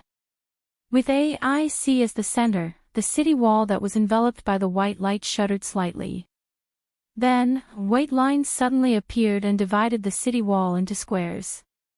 Seeing this scene, Riveria, Leafia, Tiona, and Tyogni were shocked. Even Noah's face changed slightly. Not good. Chapter 886. At the corner of the city wall surrounding Olalai, a dazzling white light that was even more dazzling than the sun's rays, like a tidal wave, instantly expanded to the surroundings, and continued to rise sharply. Everywhere that was covered by the brilliant white light, a corner of the city wall was directly divided by a white line. It trembled frequently, as if it could explode at any time. It looked quite dangerous. Ah! In the center of the white light, Ace let out a miserable cry. It wasn't because of pain, but because she was trying to control the magic that had gone out of control. Ace, Miss Ace. Leafia, Tiona, and Tiny were anxious. Just as they were about to rush into the dazzling white light, Riveria shouted. "Don't touch that light.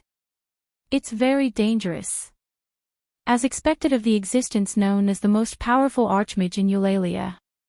Even though crushing magic wasn't a type of magic from this world, Riveria, with her astounding attainments in magic, was still able to more or less see through the properties of crushing magic and understand the danger of coming into contact with the white light. Under such circumstances, Leafia, Tiona, and Tiny reflexively stopped and didn't dare to move forward. They could only anxiously wait at the edge of the white light. Whoosh! But at this moment, a black shadow ignored Riveria's warning and fiercely shot into the dazzling white light. The moment the dazzling white light came into contact with the black shadow, it was as if it was dispelled by fog and directly disappeared. Immediately, in the eyes of Riveria, Leafia, Tiona, and Tiny, the dazzling white light was like a sea that was suddenly parted. Wherever the black shadow passed, the white light turned into mist and dissipated, forming a path. Immediately after, Noah, who had turned into a black shadow, suddenly flashed in front of Ace, who was trying her best to control shatter magic, and fiercely hugged Ace. The dazzling white light bursting out from Ace's body suddenly paused. Poof! Like a scattered mist, the dazzling white light with Ace as the center suddenly disappeared without a trace. At this moment, Ace's knees went soft and she sat on the ground. She panted and her eyes were filled with unconcealable exhaustion. Obviously, although the shatter magic just now went out of control, it still consumed most of Ace's mental strength. She didn't directly exhaust it and fell into a deep sleep. It was all thanks to Noah's curse resistance that could nullify mystical powers that didn't reach the realm of gods. In other words, Noah's hug directly nullified the shatter magic from Ace's body. Ace, Miss Ace. Only then did Riveria, Leafia, Tiona, and the other girls rush over to AIC's side. Miss AIC. Leafia squatted down and supported AIC, her face full of worry. Ace, Rifia. Ace was still panting. She looked at Rifia tiredly and shook her head. I'm fine, Riveria sized up Ace. After confirming that Ace was indeed fine, she turned her head and looked at Noah. That magic just now went out of control, right? That's right. Noah laughed bitterly. This magic is very difficult to control. If it's not careful, it will go out of control. Once it goes out of control, everything in the surroundings will not be spared. Everything in the surroundings will not be spared. Riveria frowned. What kind of magic is that? It's a magic called shatter. Noah didn't hide it and said directly. As the name suggests, it can shatter everything, including the human body and magic. Such a dangerous magic. Tiona was bewildered. Then, just now. Noah rubbed his eyebrows. Just now, if I didn't stop it, the city wall here would probably be missing a piece. Hearing this, the group of girls finally understood what Riveria meant when she said that it was dangerous. You actually let Ace learn such a dangerous magic? Riveria's frown deepened, and her tone even carried a hint of questioning. If Ace can't control this magic, then won't everyone around her be in danger? Don't worry. Noah glanced at Riveria. I've already considered this point. After saying this, Noah stretched out a hand and directly reached into the space. To be more precise, it should be said that he reached into a golden ripple that reverberated in the space beside him. After a while, Noah pulled out a very beautiful bracelet that seemed to be made of ivory from his treasury. Squatting down, this time Noah extended a hand to Ace. "Give me your hand." Ace raised her head and looked at Noah's outstretched hand. After hesitating for a moment, she obediently put her hand in Noah's palm. Under everyone's gaze, Noah put the bracelet on Ace's wrist, and while putting it on, he explained. "This is a bracelet that can suppress the activation of magic. As long as you wear it, you won't be able to activate magic, including your acquired magic from grace. So, you can use it according to the situation. It's the same when you practice crush magic. Once you lose control of your magic, wear it immediately, and the magic will be cancelled. A bracelet that can suppress magic." Leafia, Tiona looked at the bracelet on Ace's wrist curiously. "You really are an incredible person." Riveria sighed. "Not only do you have incredible abilities, but you also have so many incredible things. I really want to know where all these things came from." Yeah. Tiona's eyes began to sparkle as she looked at Noah. "Little brother, what other incredible things do you have? Take them out for us to see." "Don't keep saying stupid things, idiot," Tiona reprimanded Tiona. "I don't have the obligation to take out my own things to satisfy your curiosity." Despite saying that, Tiona herself was also very curious. Even Leafia kept stealing glances at Noah, a look of curiosity in her eyes. "In short, take care of yourself." Noah ignored the others and only told Ace. "Your mental power is very strong. Otherwise, you wouldn't have been able to release the true name of the sword in the stone. However, the stronger your mental power, the more powerful the magic crush you can use. If you don't think of a way to control it, it is possible that your Loki clan's headquarters will be blown to pieces." Hearing that, everyone, including Riveria, shuddered. Ace was the only one who nodded heavily. She looked at Noah with eyes full of gratitude. "Thank you for giving me such great power." "Don't thank me." Noah spread out his hands. "I just don't want this magic to be inherited by no one." Since Magic Crush was integrated into Noah's authority, Noah could only use Magic Crush when he was using the Horde incarnation. He could no longer use Magic Crush by learning Magic Crush from scratch. For example, the magic called Magic Crush was like a full cup of water. When it was integrated into Noah's authority, it only added sugar and turned into sugar water. It did not disappear.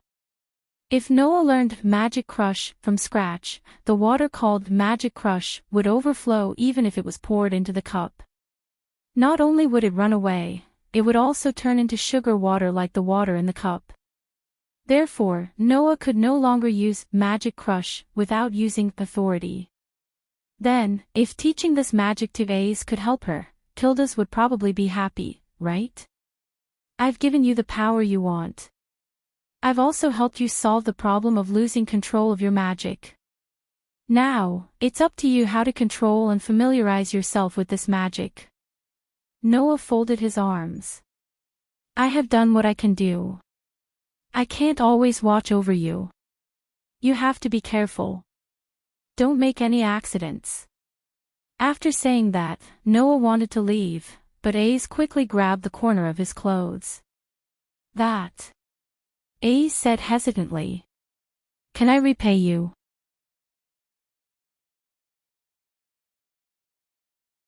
Chapter 887. Eulalie, at a corner of West Main Street. Noah stood beside the busy street, raised his head, and looked at the building in front of him. It was a 2-story building. The door of the building was open to the outside at all times. The inside was filled with wooden tables and chairs. Not only were the adventurers eating and drinking, but they were also laughing and joking around.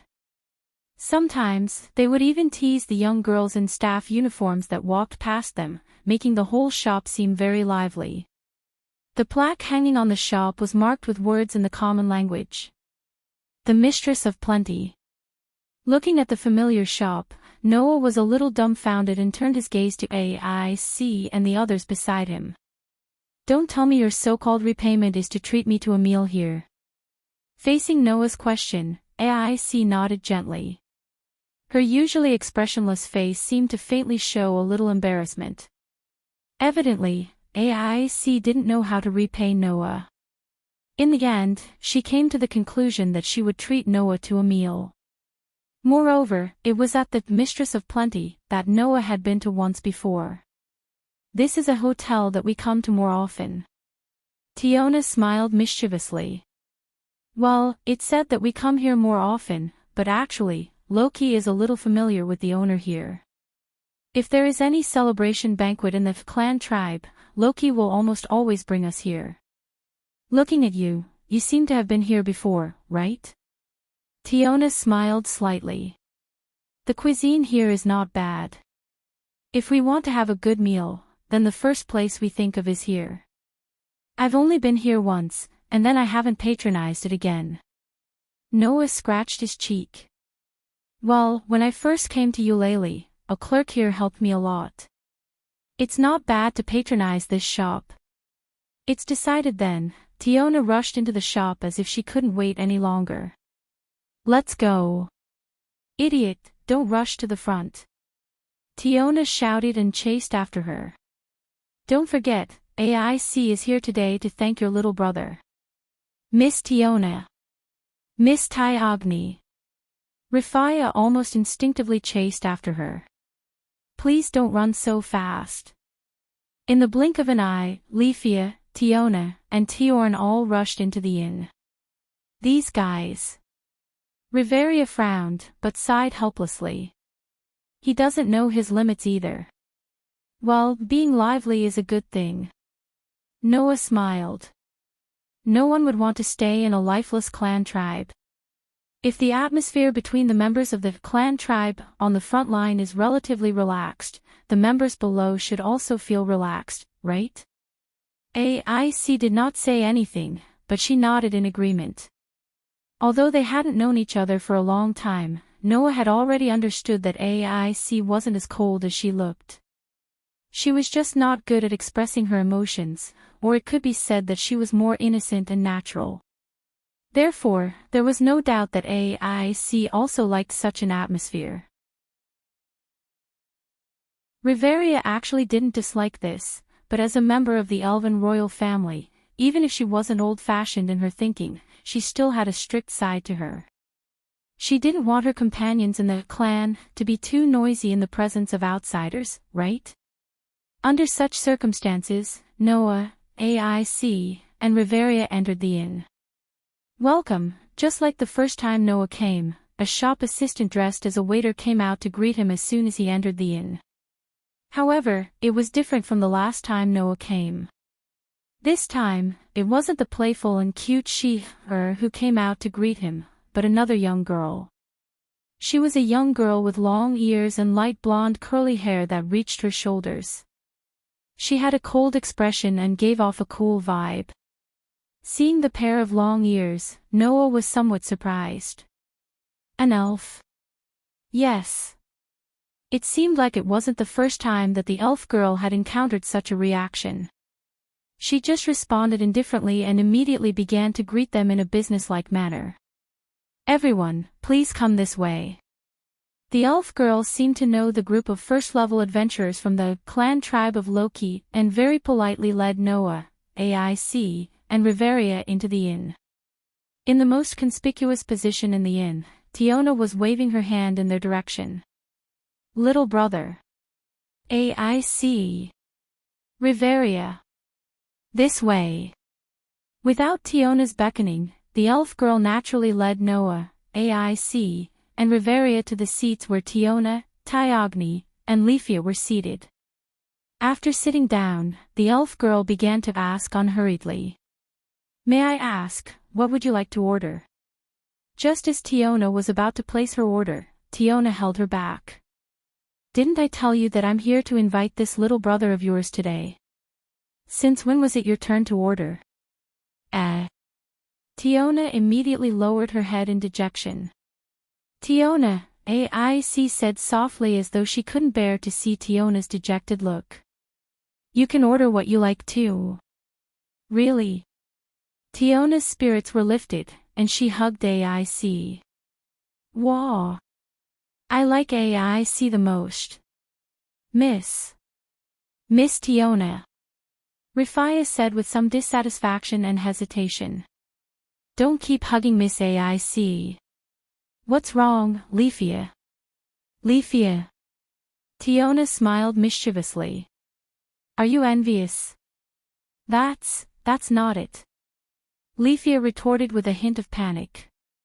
I just feel that it's not good to be hugging in front of so many people.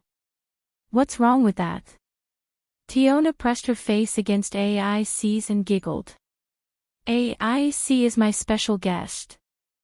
Leafia immediately bit her lips in regret and envy, causing Tyogni and Riveria to break into laughter. AIC obviously didn't dislike Tiona's intimacy, but she was a little embarrassed. Noah didn't dislike this atmosphere either. He chuckled and suddenly thought of something. He turned to the elven girl who had been waiting for them to order. By the way, is Miss Sheath here? Sheath. Finally, there was a slight change in the elf tribe's pretty face.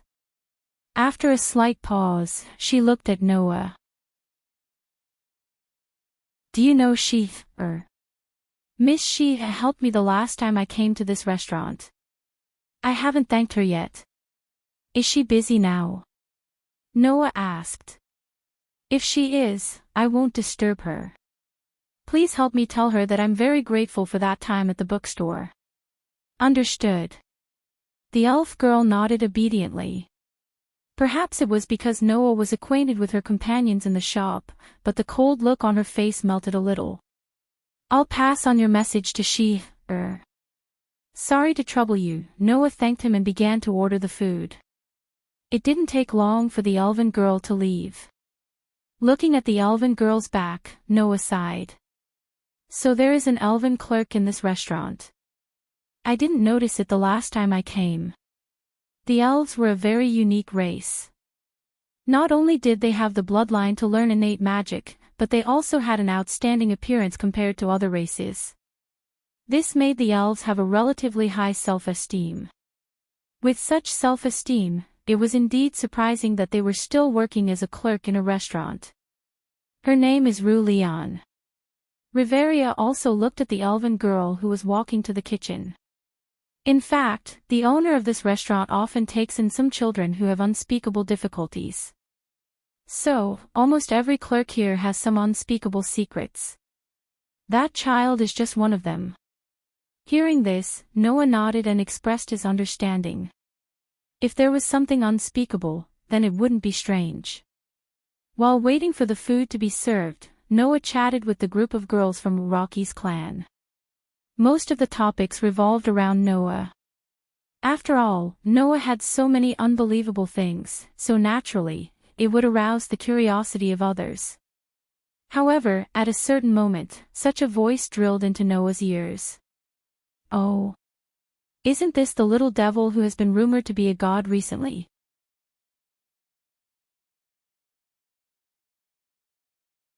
Chapter 888. Oh. Isn't this the little brat who has been rumored to be a god recently? When such an ear-piercing voice, which seemed to have been deliberately increased in volume, reverberated throughout the noisy hotel, the noise level of the entire hotel began to decrease. Noah and the others, who were chatting happily, were also attracted by the voice. They turned their heads and looked at the source of the voice. What they saw was a group of adventurers sitting next to Noah and the others. The group of adventurers seemed to have just come in from outside the door. There were no dishes on the table, and it was still very clean. This group of adventurers was a combination of orcs, dwarves, and Amazons. There were about 7 or 8 of them, and they were all equipped with armor and leather armor. They were all carrying weapons. It was as if they were not here to drink and eat, but to go to war. The words just now came from the mouth of one of the orc adventurers. And this orc, at this time, was turning his body sideways and looking in a direction with a mocking expression. That direction was where Noah and the others were. And that line of sight was obviously cast on Noah. In other words, the harsh voice just now was clearly aimed at Noah. Recently, haven't there been a group of gods and high-level adventurers been spreading that a little brat who hasn't even got a title and whose level is at most LV2 can actually fight to a draw with Olali's ultimate weapon? The orc adventurer glanced sideways at Noah and laughed disdainfully. Many of the main gods of the clan tribe seem to have the idea of poaching this little brat. Why don't they think about whether it's more of a show? Anyway, I don't believe it. The orc adventurer purposely yelled at his companions as he said that. Hey! Do you believe it? The voice full of the intention to find fault resounded in every corner of the noisy hotel, and the people around began to focus their eyes. They also stopped talking and looked like they were ready to watch a good show. And the orc adventurer's companions also very cooperatively laughed one after another. Of course I don't believe it. It's just those white-eyed gods deliberately creating a lively topic to relieve their boredom, right? That's right. If a LV2 can challenge a LV7, then we can all become Eulalia's ultimate weapons. That's right. The mocking laughter of a group of people resounded throughout the entire hotel, causing the atmosphere to become oppressive. Not only that, but the group of adventurers also brazenly said harsh words while deliberately not mentioning the name of the person they were mocking. However, their eyes frequently moved in the direction of Noah, their faces full of disdain. AIC and the others started to frown when they saw that expression on his face. Noah glanced at the group of adventurers after realizing that he was being picked on for no reason. Then, he turned his head away as if nothing had happened and drank the free wine provided before the meal. What the hell are those guys doing? Tiona, on the other hand, spoke up for Noah. You can't do it, so you're jealous. And it seems that they all belong to the same clan. Tiona pouted in the direction of the adventurers. Look, that coat of arms. Under Tiona's guidance, Noah and the others also turned their eyes in the direction of the group of adventurers. They saw that on the shoulders of the group of adventurers, there was a coat of arms engraved with a golden bow and a burning sun. Including the orc adventurer, the group of adventurers all belonged to the same clan. That's... Riveria seemed to recognize the coat of arms. Isn't that the coat of arms of Apollo's clan? Apollo's clan. AIC, Leafia, Tiona, and Tiona all raised their eyebrows. Apollo's clan. Noah's eyes narrowed slightly. Apollo. This deity was very famous. Of course, that was referring to myths. In this world, Noah had yet to see Apollo, so he didn't know what kind of god Apollo was. However, this follower of Apollo was the first to find fault with Noah. The way I see it, there's an 80% chance that he drank some elixir accidentally made by a famous pharmacist, and somehow got a temporary boost in strength. That's why he dares to show off in front of the fierce one, right? The orc adventurer repeatedly raised his voice, trying his best to ridicule. Or maybe it's not a person, but a humanoid monster that came out of the dungeon. The adventurers sitting at the same table as the orc adventurer all burst into laughter. Even the surrounding guests began to laugh more or less. Those guys, Tiona couldn't help but want to stand up, but she was hugged by Leafia who was sitting beside her. Miss Tiona. Don't cause trouble. Tiona, calm down. Riveria calmly said. If you make a move, it will cause a lot of trouble. They're not laughing at us. Tiona folded her arms. If we don't make a move, then little brother's position will become even more difficult. Tiona. AIC also looked at Tiona and shook her head. Don't be rash. But... Tiona looked angrily at Noah, who was leisurely drinking his wine. Little brother, don't you feel angry when they say that about you? To be honest, I really don't. Noah acted as though he didn't hear anything. Or rather, he simply ignored the adventurers and smiled. If I get angry when people find fault with me, then I'll probably be angry every day for a year. After all, it wasn't the first time that people found fault with Noah. Even if Noah had a strong and domineering side, he wouldn't go so far as to pick a fight with those small fries. Otherwise, when Noah was in the world of Dark Bullet, he would have been tired out by those small fries in the name of eliminating the cursed child. Although I can't say that I'm used to it, I won't go so far as to pick a fight with some guys who are just talking nonsense. Noah's expression was indifferent. In the case that they haven't touched my bottom line yet. Hearing this sentence, AIC, Riveria, Leafia, Tiona, and Tiona looked at each other. Why does this sentence sound like it won't be long before the other party touches Noah's bottom line? Ignoring those adventurers who had been laughing at them, Noah and the group of girls of Loki's clan directly ignored them and once again laughed and chatted with each other. Seeing this scene, the surrounding guests who were ready to watch a good show also turned their heads away in disappointment and continued to drink and fool around, restoring the lively atmosphere of the hotel. As a result, the adventurers who were mocking the adventurers were like clowns trying to amuse the crowd. And this undoubtedly annoyed the other party.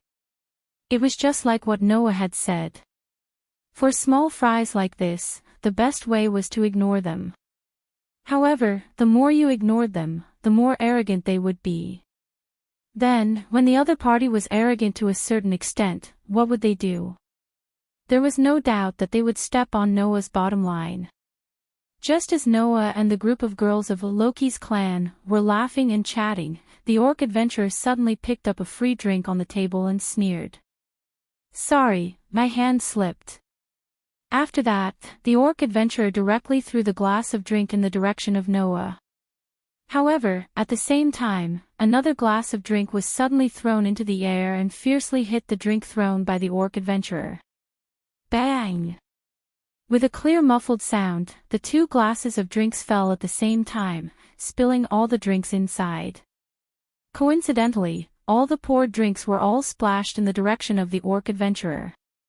The orc adventurer even maintained the motion of throwing the wine glass, and then, the fragrant wine splashed in front of him. Paw! As if being slapped in the face, all the wine in the air splashed on the orc adventurer's face, drenching his head and clothes. The orc adventurer couldn't even react and just stood there blankly with a silly look on his face. In this regard, Noah just glanced at the orc adventurer and said faintly, "Sorry, my hand slipped." Suddenly, the tense atmosphere of the scene exploded.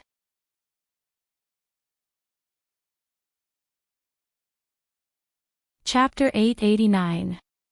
You stinking brat. The orc adventurer who had been splashed with wine finally reacted, and a furious expression appeared on his face. Not only that, all the adventurers who were sitting with the orc adventurer all stood up, clenched the weapons in their hands, and looked fiercely in the direction of Noah's group. Seeing this, Noah's eyes flashed, and even Riveria's expression changed. As for the surrounding guests, they were not surprised, but happy. Oh! Are they going to fight? Yay, yay! Let's fight!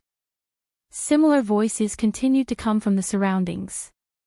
As if being indulged by such voices, the orc adventurer was the first to raise his weapon. Stinking brat! I'll make you regret this. After saying that, led by the orc adventurer, a group of adventurers from Apollo's clan was about to rush in the direction of Noah, but a faint voice broke in. Sorry to keep you waiting. After saying that, the elf girl, who was also the shop assistant called Lou by Riveria, walked towards Noah's table with the dishes in her hands. She didn't seem to notice the aggressive group of adventurers from Apollo's family at all. She ignored the hostile atmosphere and walked straight to Noah's table. These are the dishes you ordered, please enjoy. After saying that, the elf girl began to put the dishes on the table of Noah's group. Her movements looked slow, and she didn't care about the dangerous atmosphere at all. Her expression was still indifferent. This made AIC's group a little strange. Even Noah was a little speechless. Even Noah's group was like this. The group of adventurers from Apollo's clan was even more embarrassed. Stinking bitch. The orc adventurer angrily cursed. Do you want to die? However, as soon as the voice fell, the elf girl's gaze swept toward the orc adventurer. It was a gaze filled with coldness and callousness. It was extremely sharp, causing one's heart to shrink and the air to freeze. The orc adventurer who was yelling at the elf girl's face stiffened, and he was frozen in place by the extraordinary pressure. Noah also felt the extraordinary pressure from the elf girl's body, and his brows slightly raised. In such a situation, the elf girl said lightly, I don't want to be rough in the shop, but if someone wants to be rough in the shop, then I can only make a move. From the elf girl's tone, no one could hear the meaning of flaunting her superiority. It gave people the feeling that if the elf girl made a move, then the adventurers from Apollo's clan would absolutely not be able to touch a hair of her. You. The orc adventurer's face suddenly turned green and then white, as if he was about to become angry and desperate. But at this moment, the elf girl made a move. Duh. In an extremely subtle sound, the elf girl suddenly raised one of her hands. In that hand, a kodachi silently appeared. Except for Noah, Ace, Riveria, Tiona, and Tioni, no one saw when the kodachi appeared in the elf girl's hand. Of course, the group of clowns from Apollo's clan led by the orc adventurer didn't notice it either. They immediately understood that the elf girl's ability was absolutely proportional to her attitude, and it was definitely not something they could reach. Remember this. The group of adventurers from Apollo's clan all fled toward the direction of the door with a pale face. At the same time, the kodachi in the elf girl's hand disappeared without a trace as if it had never appeared before. She returned to the feeling of an ordinary hotel clerk.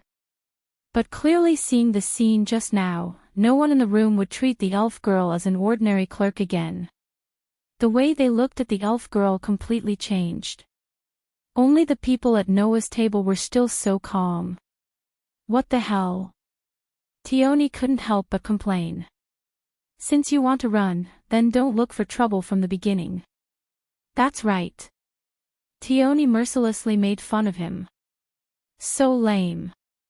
Noah shook his head with a smile, then turned his head and looked at the elf girl. Ms. Liu, thank you for your help. Please don't mention it. The elf girl didn't seem to care about this matter at all. She just looked to the side.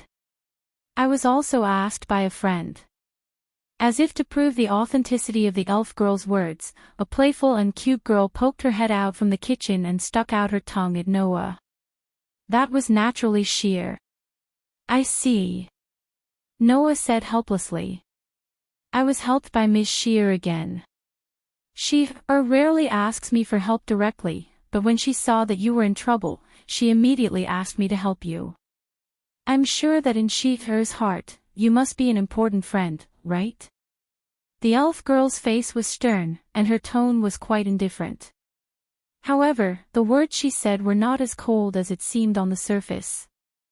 Since you are Shear's friend, then I should help you. With that said, the elf girl revealed a faint smile that was difficult to notice. Moreover, you seem to be a strong and gentle person. Noah was confused. How do you say that? The one who answered Noah's question was not the elf girl, but Leafia, who was on the side. That's right. Leafia nodded repeatedly. Mr. Noah must be a strong and gentle person. Ah. Noah blinked. Why do you say that? Because. Leafia lowered her head with her cheeks slightly blushing. When, the first time we met, you touched my head, and I didn't resist. Didn't resist? Noah was even more confused. Didn't resist? Ace, Tiona, and Tyogny looked at each other. Didn't resist. The elf girl was obviously a little surprised. She frowned and immediately looked straight at Noah. Sorry, I was rude. After saying that, without giving Noah a chance to react, the elf girl reached out her hand, grabbed Noah's hand, and held it tightly. When she held Noah's hand tightly, the elf girl hesitated for a moment. However, that hesitation, after successfully holding Noah's hand, turned into surprise. Holding Noah's hand tightly, the elf girl stared blankly at Noah's face and murmured. He really didn't resist, being held by a girl he met for the first time, and with such behavior, Noah couldn't help but feel awkward. He looked at Riveria. Can you explain the current situation? Don't you know? When Riveria saw that the elf girl held Noah's hand and didn't resist Noah, her expression towards Noah became much gentler. Although it's a little strange for me to say this as an elf royalty, the elves do have a kind of misophobia that is hard to compliment. Under normal circumstances, they would never allow those who they don't approve of to touch any part of their body. Not to mention someone they just met. Leafia nodded her little head. Only the gentle and righteous people will not be rejected by the elves. The touch of the ugly and lustful people will never be accepted by the elves. It's just a word. The Amazon sisters, Tiona and Tyogny, laughed at the same time. You're a good person. Noah was speechless when such an obvious card was given. You're indeed Sheether's friend. The elf girl seemed to have reacted. She let go of Noah's hand without hesitation, and the extremely faint smile on her face became slightly more obvious. You're a person worthy of respect. Even Noah looked a little unnatural when he was praised by the elf girl so openly. But Noah didn't notice it. When the elf girl held Noah's hand and held it tightly, beside her, AIC's clear and transparent eyes slightly fluctuated a few times. Only AIC knew. At the moment when the elf girl held Noah's hand, there was a trace of inexplicable strangeness in her heart. It was as if AIC didn't really want to see the elf girl holding Noah's hand. With one hand on her heart, AIC murmured with some confusion. Why?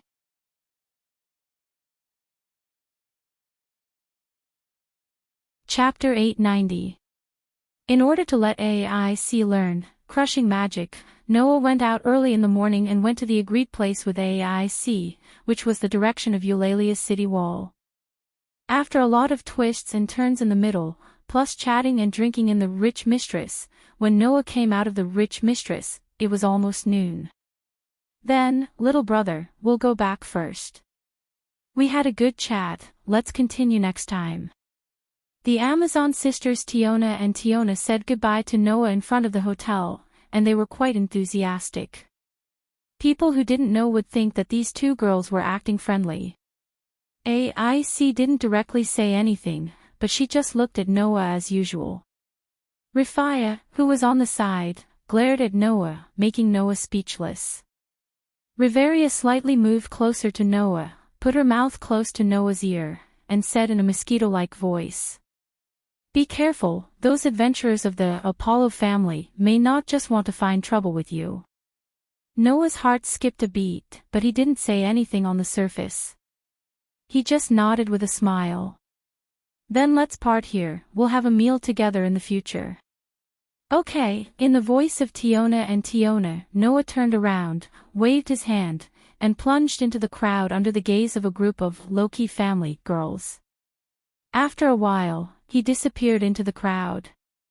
Miss AIC. Rifaya said to AIC, who had been looking at the direction where Noah left. Let's go. AIC nodded, and one of her hands involuntarily touched the magic activation bracelet on her wrist, then turned around and left with her companions. In the crowd, Noah walked leisurely, but he didn't bump into a single person. While walking forward, he chuckled. Did Riveria discover it as well?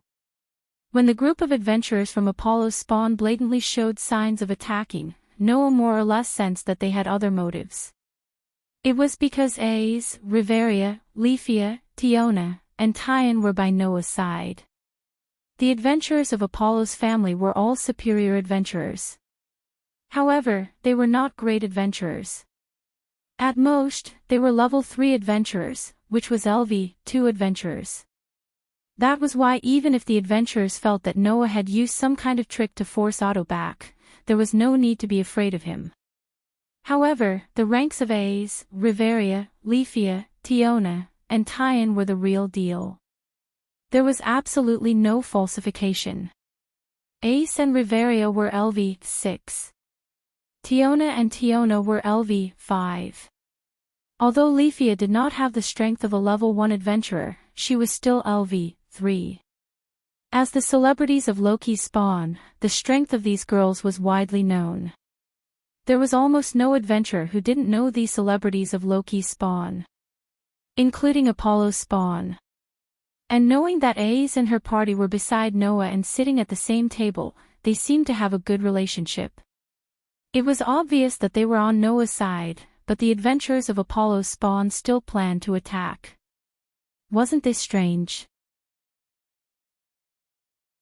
At least, Noah felt that the adventurers of Apollo's spawn were definitely not just looking for trouble. Sure enough, in this world, I'm destined to be entangled with all kinds of troubles. After leaving such a remark, Noah put all these matters to the back of his mind and quickened his pace in the direction of his home. Right now, there was too little information. Even if he knew what the adventurers of Apollo's spawn were planning, it was impossible to know the truth in one go. Maybe it's not those adventurers who are planning to do something. Noah muttered to himself with a deep meaning. Soon after, he smiled and stopped thinking about it. Then, he walked in the direction of his home. Unfortunately, even Noah didn't have the ability to predict the future. Therefore, it was impossible for Noah to know. In fact, trouble has already come to him. When Noah returned to the base camp of Hestia's clan, the scene that appeared in front of him made him stop in his tracks. In front of the base camp belonging to Noah, Hestia, and Bel, all the pedestrians on the street were divided into two sides, pointing at the location of the base camp of Hestia's spawn. In front of the base camp of Hestia's spawn, a large group of adventurers was surrounding it, as if they were planning to surround the base camp of Hestia's spawn. They were holding weapons in their hands, making the atmosphere quite tense.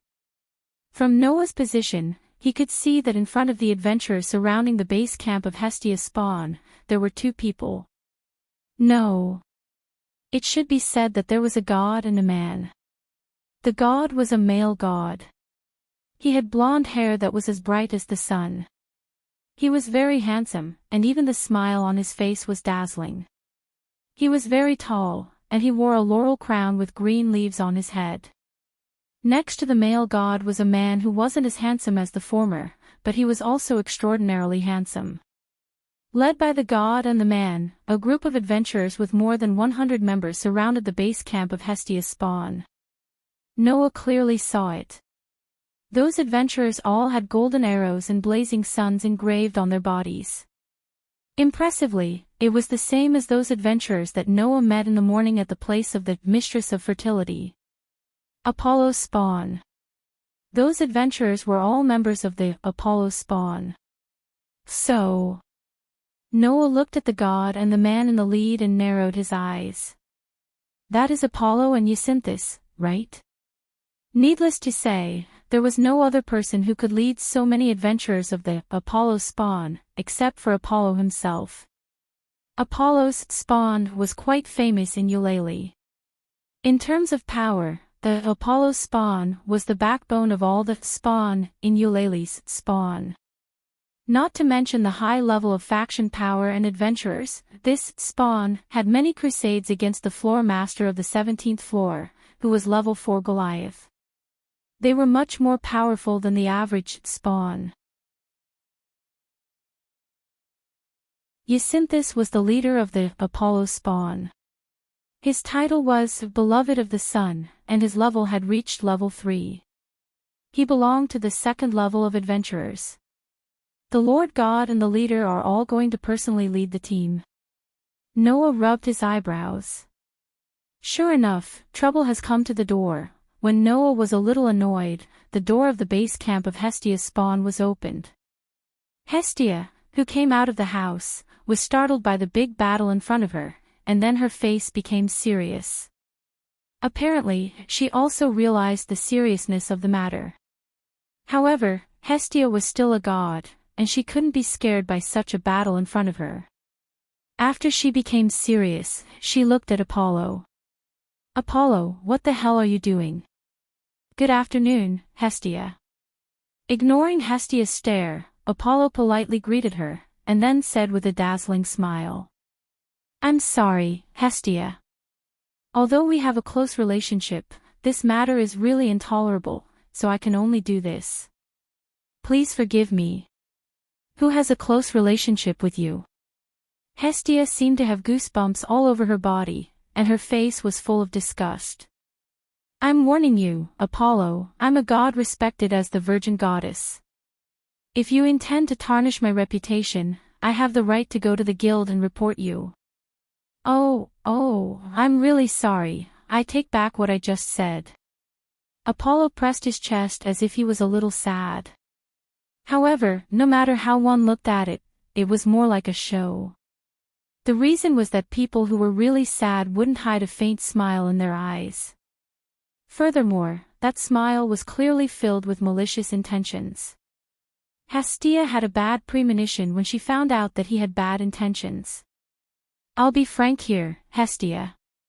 At this time, Apollo's face once again had a dazzling smile like the sun, and he said such a sentence in front of everyone present. I hope you can hand over your child, Noah Dole.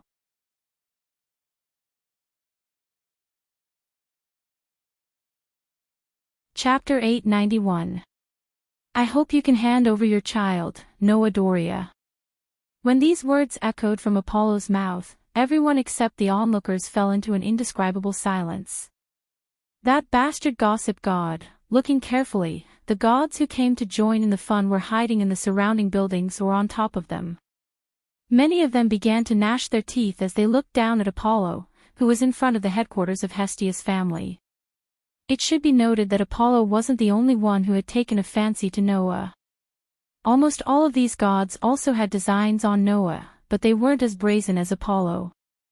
You. Hestia's eyes widened as she spoke without hesitation. Why? Why should I? Apollo smiled confidently. Just because of your child, my child is seriously injured. After saying this, Apollo waved to the people next to him. There, a group of Apollo's minions carried a few stretchers over. There were people lying on these stretchers one after another. Moreover, all of them were screaming in pain.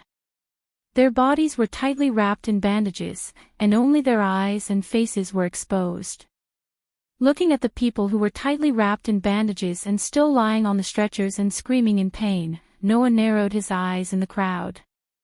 Because those people were the adventurers of Apollo's family who were looking for trouble with Noah and the Mistress of Plenty. However, Noah didn't remember beating them up like this. Or rather, apart from the orc adventurer who was drenched in wine, all the other adventurers of Apollo's spawn were left in the same state they were in when they entered the Mistress of Plenty. Since when were they injured by anyone? Moreover, anyone with a discerning eye could tell. Those guys lying on the stretchers were screaming miserably, but they were rolling around and fighting so vigorously. They didn't look like they were seriously injured at all. In other words, those guys were all just putting on a show. Look at them, my poor children. They were beaten up by your children. My heart is broken, Apollo said sadly as he covered his chest with his hand. Hestia, tell me, how could you do that to your child? You're lying. How could Noah beat people up for no reason? Hestia was so angry that she trembled. And, are you looking down on me? I'm a god after all. Do you think I can't see that your children are all acting? The gods in the surrounding buildings nodded in agreement. For these gods who had lived for God knows how many years, the tricks of the people in the lower realm were too naive. It didn't take much effort for them to see through all of it. This was especially true when it came to lying and acting. It was impossible that Apollo didn't know this. However, he still had an innocent look on his face. Hestia, I know it's our instinct to cover up for our children, but sometimes, when our children do something wrong, we have to take responsibility. Only then can our children grow up. In a single sentence, he took Hestia's words as an attempt to cover up for Noah. However, apart from the gods, not many of the onlookers could tell that the minions of Apollo were putting on an act. They immediately believed Apollo's words and started whispering to each other. Hestia was so angry that her face turned red. However, Hestia knew what kind of god Apollo was. No matter what she did, this god would be very despicable and unreasonable. Even though his behavior was very elegant, his actions were enough to be called shameless. This was the god known as Apollo. Seeing Hestia's extremely angry and helpless expression, Noah knew that he couldn't hide anymore. At that moment, Noah directly separated the crowd and walked into the encirclement of the adventurers of Apollo's spawn. Noah's action naturally attracted the attention of everyone present. Seeing Noah slowly walking out of the crowd, Hestia's face lit up. The surrounding adventurers looked at each other in confusion. The onlookers were in an uproar. The gods hiding in the buildings were excited and shouted, "Here comes the climax." In addition to these gods and people, Apollo and Jacinthus, who were standing in front of the adventurers of Apollo's family, had a different reaction. Jacinthus' face turned cold, and his eyes were full of hostility and malice when he looked at Noah. There was even a hint of jealousy in his eyes, as if he was jealous of something. A disgusting and obscene smile appeared on Apollo's face, and the gaze he looked at Noah became extremely hot, as if he wanted to eat Noah. It was very explicit. "Ah, lovely child, you finally appeared." Being stared at by Apollo with such a hot gaze, Noah's footsteps suddenly stopped. Noah had encountered this kind of scorching gaze more than once since he came to this world. And those gazes all came from Freya.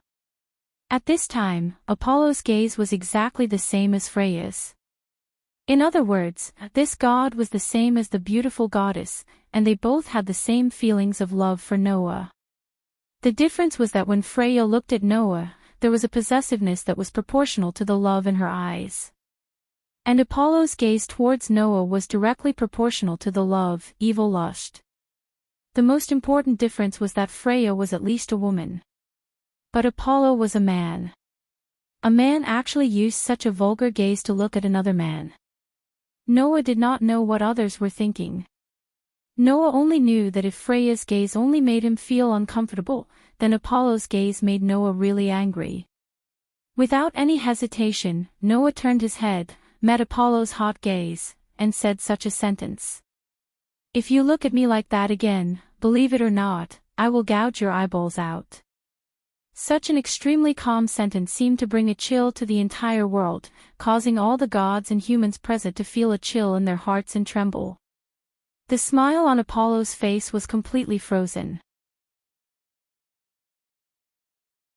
As for Jacinthus, who had been standing beside Apollo, he suddenly raised his eyes, stared at Noah, and said coldly, "Take back what you just said." Hearing this, Noah glanced at Jacinthus and spat out a word. "Get lost." Jacinthus's negative feelings towards Noah were successfully ignited. Clang! Without any hesitation, Jacinthus pulled out the sword at his waist. It was a wavy sword with a body that undulated up and down like a wave. Holding the wavy sword in his hand, Jacinthus stomped on the ground, and the long sword vibrated, creating a sharp gust of wind. The tip of the sword carried a cold arc of light, and Jacinthus's whole body shot out. Almost in the blink of an eye, Jacinthus arrived in front of Noah. "Noah!" Hestia's face turned pale with fright. Not only Hestia, but all the gods and mortals who were watching from the side were also shocked. Amidst the exclamations, Jacinthus's sharp sword tip suddenly shot out and pierced towards Noah's throat. It was clear that Jacinthus intended to kill Noah on the spot. Just as everyone was waiting for the bloody scene to appear, the tip of the sword that was less than 1 centimeter away from Noah's throat suddenly stopped as if it was frozen in space. This was because a hand tightly grasped Jacinthus's hand that was holding the sword, and this extremely fierce blow was forcibly stopped. Jacinthus's face had already changed. Noah slowly raised his eyes and looked at Jacinthus. "It seems that you want me to help you get the hell out of here." After saying this, Noah's foot suddenly moved, and one of his legs suddenly turned into a blurry whip shadow in an instant. With a sharp and ear-piercing sound, it violently swung towards Jacinthus, whose pupils suddenly contracted.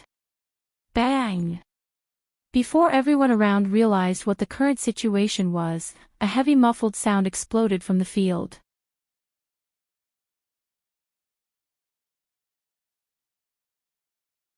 Chapter 892. Bang! Along with such a muffled sound, a figure suddenly shot out from the center of the field surrounded by the adventurers of Apollo's spawn. Like a kite with a broken string, the figure flew over the crowd above the heads of the adventurers. Bang! Another muffled sound rang out as the figure smashed heavily into the wall of a building, causing cracks to appear on the sturdy wall. Poochie! Soon after, a mouthful of bright red blood was violently spat out from the other party's mouth.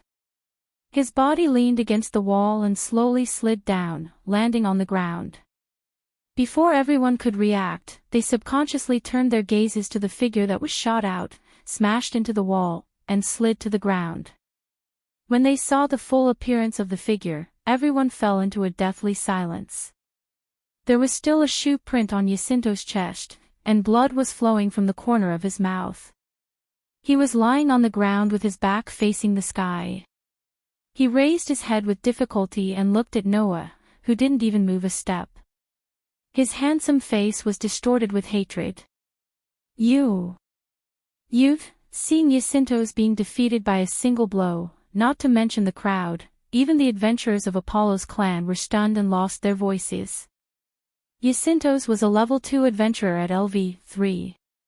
An adventurer of this level was already considered a big shot in the eyes of the crowd. For the adventurers of Apollo's clan who regarded Jacinto's as their leader, it was easy to imagine the impact of their leader being defeated by a single blow.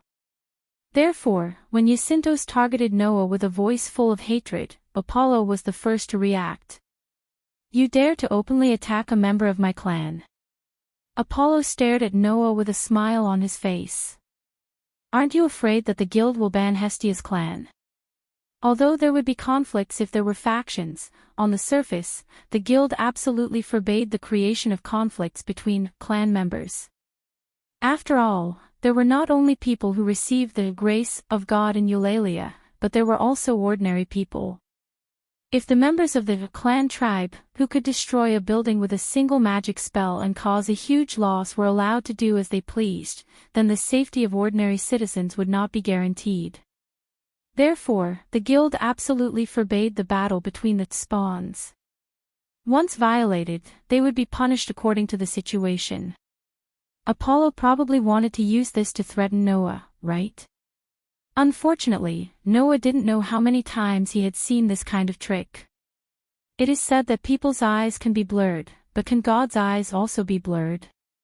Noah curled his lips. "I'm just asking, just now, how many people here saw me or that idiot who attacked first? Please answer me." The smile on Apollo's face froze. Lying on the ground, Jacinthus, who had been struggling to get up, looked at Noah angrily. The surrounding onlookers looked at each other and began to whisper. "There are so many people here who can testify that it was that idiot who suddenly attacked me, and I was just defending myself." Noah looked at Apollo with a trace of sarcasm in his eyes. "Undoubtedly, you are a god. It's okay if you don't have a good method, but if your eyes are blurred, then your billions of years of life are probably really wasted." Noah's merciless words made the surrounding onlookers all make an uproar. Even Apollo was stunned and didn't react at all. That was natural. Even if he came to the lower realm and lived like an ordinary person, Apollo was still a god who was respected by the people in the lower realm. Such a god was actually despised by Noah in front of so many people. Who wouldn't feel shocked? However, Noah's words weren't finished yet. Also, you purposely sent your men to the hotel to cause trouble for me.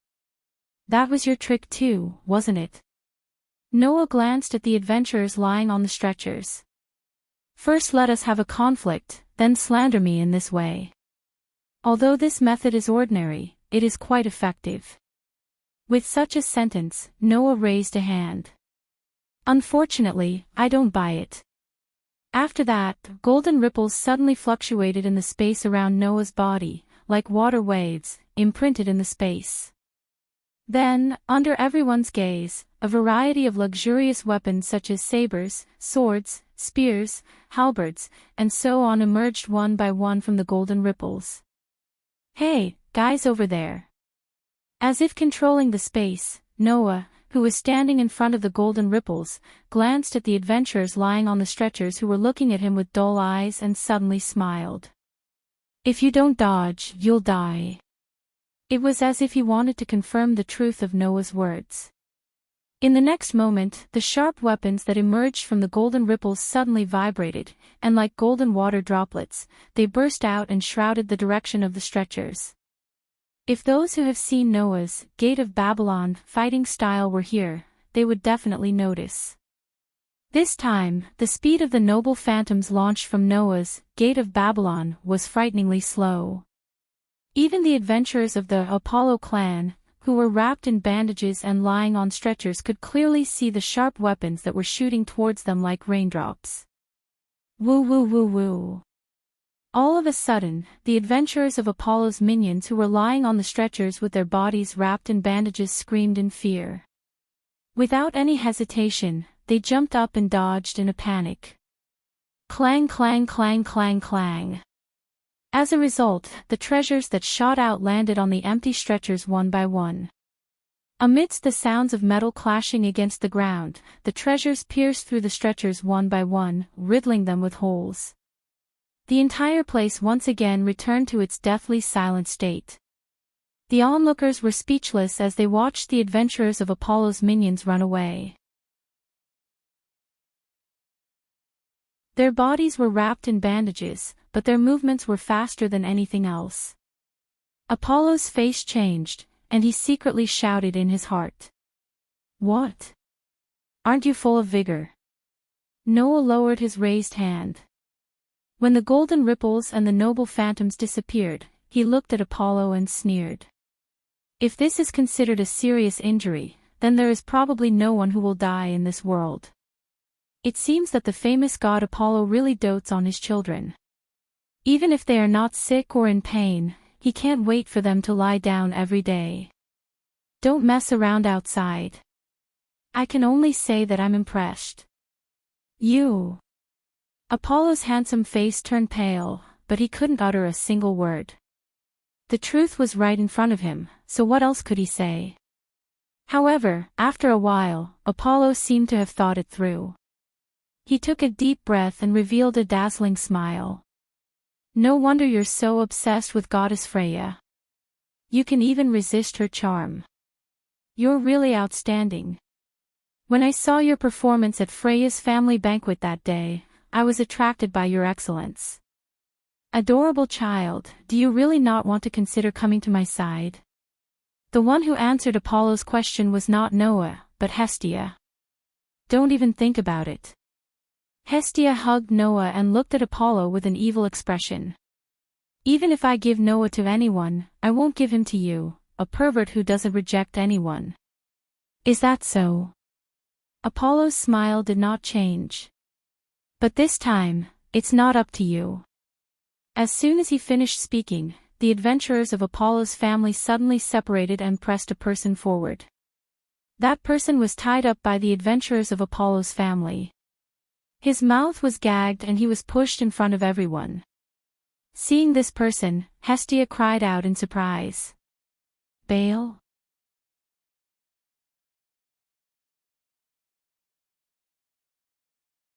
Chapter 893. Woo! Woo! Woo! Baal, who was tied up by Apollo's minions, kept whimpering unwillingly through the cloth stuffed in his mouth. His body was also struggling. Behave yourself. The two members of Apollo's spawn who had brought Baal with his hands tied behind his back shouted angrily. One of them even kicked Baal, causing him to fall to the ground. Baal's body wasn't unscathed. Instead, there were bruises all over his body. Obviously, Baal had tried to resist, but was met with violence.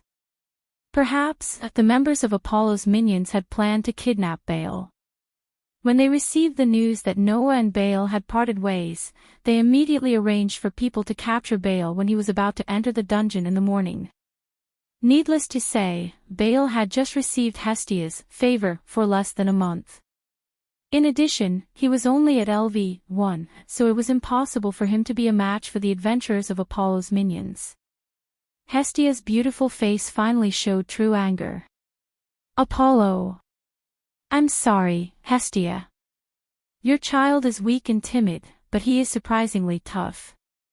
In order to catch him, we have to be a little rough with him, Apollo shrugged and said with a smile that was as bright as the sun. Everything is for the sake of getting a cute child. You should understand. It's not good to monopolize such a cute child, Hestia. You.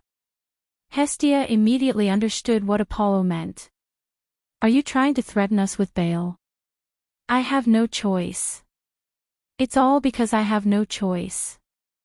Apollo's bright smile looked extremely ugly under his despicable behavior. As long as you give me this child called Noah, I'll return this child to you. What do you think? Hestia bit her lips and looked at Apollo with disgust, anger, and hatred. After realizing that he was used as a bargaining chip to threaten his family, Baal's face was filled with remorse. He struggled even more violently, and tears of humiliation flowed from his eyes. Enraged by Baal's desperate struggle, the two adventurers from Apollo's spawn smacked their lips. Didn't I tell you to behave yourself? Suddenly, the two adventurers raised one foot at the same time, intending to kick Baal. Baal was shocked. He quickly closed his eyes and braced himself for the coming pain.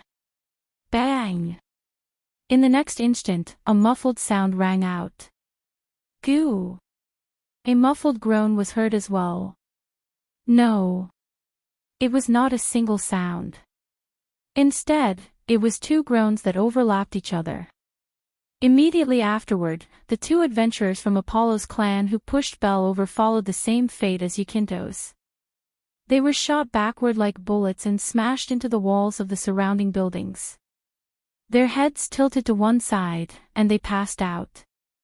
Baal, who did not feel the pain he imagined, opened his eyes with palpitations. Then, Baal realized that the two adventurers from Apollo's clan who pushed him down had disappeared. His body suddenly floated in the air, and when he landed on the ground again, his position had changed. Baal is no longer surrounded by Apollo's minions. Instead, he has arrived beside Hestia at an unknown time. Baal? Hestia was startled. What? Apollo and the people around him were all shocked. What's going on? The gods who were hiding in the buildings all opened their eyes wide. They looked surprised. In the eyes of these people, Baal was about to face the violent confrontation between the two adventurers of Apollo's spawn, but in the next second, the two adventurers of Apollo's spawn were sent flying. At the same time, Baal inexplicably moved from Apollo's side to Hestia's side as if he had teleported. Everything happened in an extremely baffling manner. Only Noah was half kneeling on the ground. He slowly untied the rope on Baal's body and removed the cloth from Baal's mouth. How are you? Are you okay? Leader. Baal didn't know how to react. He was at a loss for a moment. Have a good rest. Noah smiled, stood up, and turned around to face Apollo. Apollo couldn't help but take a step back when he saw Noah's eyes. This was because Apollo could see it clearly. In Noah's deep and dark eyes, all the emotions had disappeared. The only thing that remained was the calm before the storm, a calmness that made one's heart tremble. Hestia, Noah suddenly said. The guild does have a rule that spawn shouldn't have a direct conflict with each other, right? Ha! Hestia didn't react to the sudden change in the situation. She was startled by Noah's question, but she still answered subconsciously. Yes. Yes. But when the conflict reaches a certain level, and the two sides can't stop the fight, what should we do? Noah asked in a voice that was so calm that it was chilling. Is there no reasonable way to resolve the conflict between the two sides? Hestia was silent when she heard Noah's question. But after a while, Hestia said with a bitter smile, "Don't worry. Although I don't know if it's a way to resolve the conflict, there is a game that allows both sides to fight legally." A game? Noah asked directly. What kind of game? A war game, Hestia answered Noah's question with a serious tone. It's a kind of game where you apply to the guild, let the gods be witnesses, and let the two main gods who decide the battle set the rules, let the members of the clan fight, and the god who wins can control the life and death of the defeated party, and can make any request. Is that so? Noah suddenly smiled. That couldn't be better. Apollo already had a bad feeling when Noah asked Hestia the question as if there was no one else around. Now that he saw Noah's emotionless smile, the bad feeling in Apollo's heart became even stronger. Apollo's lips trembled as he asked. What? What do you want to do? If your eyes and morals are bad, then don't let your ears be bad as well. Noah looked around at all the members of Apollo's family.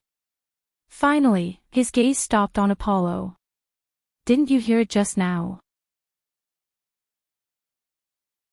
Could it be? Apollo was stunned. You want to, let's have a war game.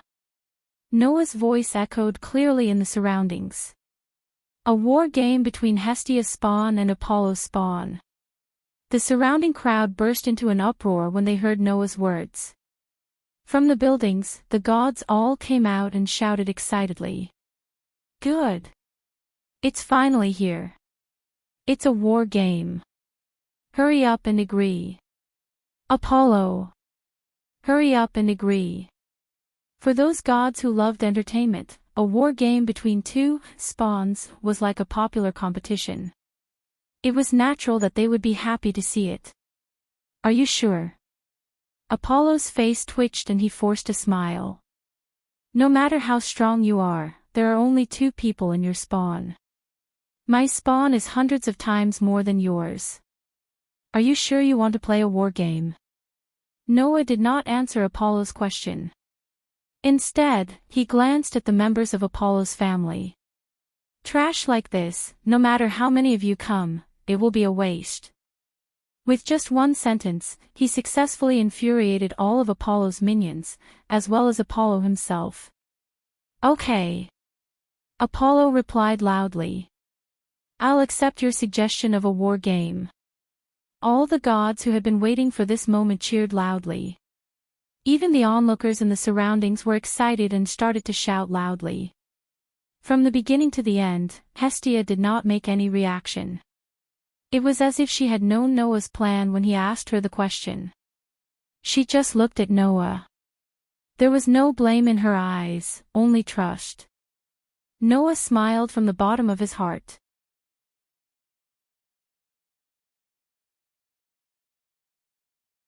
Chapter 894.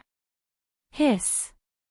In the base camp of Hestia's clan, Baal, who was supported by Noah, immediately let out a painful groan as soon as he sat on the sofa. Although he did not suffer any serious injuries, Baal's body was covered with bruises. It was obvious that he had been beaten up by Apollo's minions. That bastard Apollo, seeing her own clan members being beaten up like this, Hestia was like a mother and flew into a rage. I should have known that that guy would not hesitate to use any means in order to dig Noah into his clan. That pervert has always been like this. Has it always been like this? Noah turned his head and looked at Hestia. Does that disgusting god always do this kind of thing? Don't you know? Hestia's pretty face was filled with extreme disgust. More than 80% of that Prince Charming's family members were chased by him using all kinds of methods and shameless methods of pestering. Pursued. Noah was stunned and said with some uncertainty. Did you just say pursued? Yes.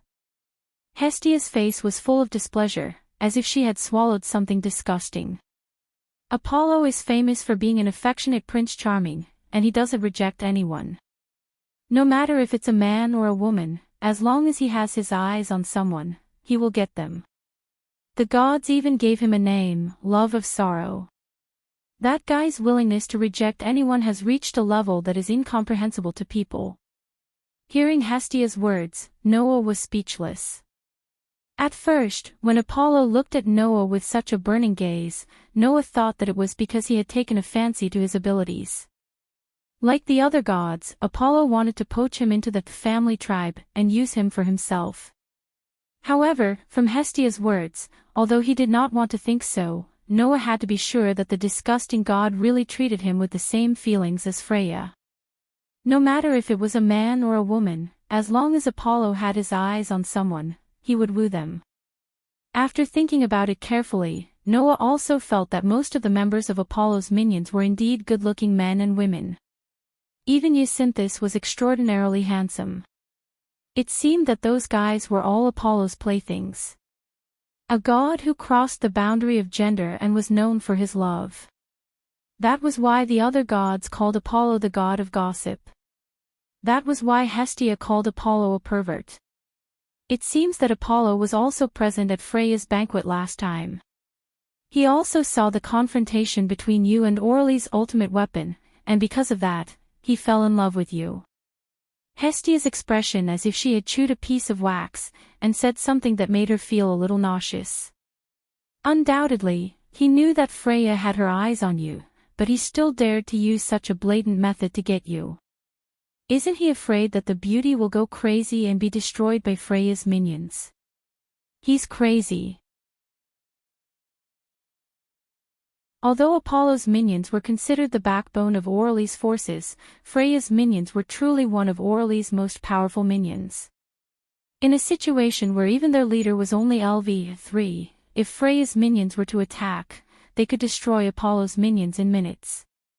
Knowing that Noah had been chosen by Freya, Apollo still dared to use such a method to force Noah. If something went wrong, Freya might really be angry and destroy Apollo's minions.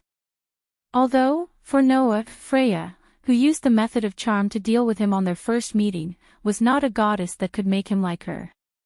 Did Apollo use similar methods to snatch the people in Apollo's minions? Noah recalled Jacinthus's jealous gaze. What about the leader of Apollo's minions? Is he also one of them? The child named Jacinthus. Hestia shook her head. That child's love for Apollo came from the bottom of her heart. In other words, that Jacinthus is also a guy with an abnormal sexual orientation. Noah narrowed his eyes. Such a disgusting minions, it's better to make them disappear. In fact, if it wasn't for the guild's prohibition of direct conflict between the minions, Noah would have already made things difficult.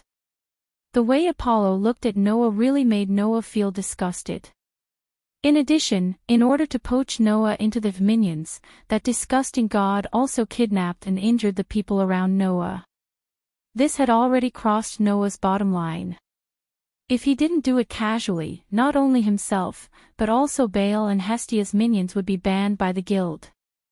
Noah would never bring up something as troublesome as a war game. Lord God, leader, I'm really sorry. Baal's face was gloomy. It's all because of me that this happened. You're wrong, Baal. Noah patted Baal's shoulder. The fault is definitely not with anyone other than that pervert. You have no reason to be blamed. If there's a reason, the only reason would be me. No matter what, Apollo attacked you because of me. But, what should we do? Baal's face was uneasy. Do we really have to play a war game? Baal's heart was full of worries. After all, compared to Apollo's minions, Hestia's minions with only 2 members were too small. Even if Noah's strength was outstanding, Baal didn't know if he could win against so many opponents. Hestia also had the same opinion on this point. The format of the war game hasn't been decided yet. If it's something like occupying the enemy's territory within a certain period of time, then even if Noah is strong enough to rival Eulalia's ultimate weapon, it's basically impossible for him to win. After all, if it was a war game like this, then unless Noah didn't walk out of the territory and occupy the enemy's territory, the enemy could directly send members with strong stealth abilities to occupy the territory when Noah left and win. And if Noah didn't step out of his base and continued to defend his base, Noah wouldn't be able to win as he had no way of occupying the enemy's base. This was the so-called war game. There were many ways to determine the outcome of the war game. It was also because of this that Apollo dared to agree to play a war game even though he knew that Noah was comparable to a LV-7 warrior. However, if the war game was a one-on-one battle, then there was no doubt that Noah would win. There was no doubt about it. In other words, if there were not enough members, Noah and Apollo's chances of winning were almost the same. It all depended on what kind of war game would be played in the end. Of course, Hestia did not know that Noah had the authority to deal with almost any situation and the Gate of Babylon, which contained all kinds of treasures and items. No matter what the situation was, Noah was confident that he could win. Baal, Noah suddenly said. On the day of the war game, I will fight alone. You stay by Hestia's side. Ha! Baal was shocked and quickly said. How can that be? How can I watch you fight alone? Hestia frowned, but she didn't say anything. She chose to believe in Noah. In response, Noah just smiled at Hestia and then said to Baal, I have my own considerations. I have my own considerations. So, Baal, stay by Hestia's side and protect her. Who knows what kind of underhanded tricks Apollo will use? That should be impossible, Hestia said. To put it bluntly, the war game is just a proxy war between the gods. For the gods, it's just like a competition, a form of entertainment. If Apollo really intends to use any underhanded means that will affect the outcome of the game, he will definitely become the enemy of all of Eulalia's spawns. If that's the case, then Apollo is really courting death. It's better to be safe than sorry, Noah said. In short, you just need to trust me. Hestia and Baal looked at each other and nodded helplessly.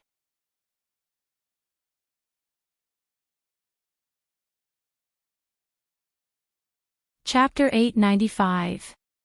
Tap, tap, tap, tap. In a luxurious corridor that was as white as a temple, Hestia, who was wearing a formal dress, walked forward with a serious expression on her face. Her footsteps echoed clearly in the surroundings like a melodious song, with a rhythmic sound. Hestia. After a while, a very mature female voice called out to Hestia. Hestia stopped and turned around to look behind her.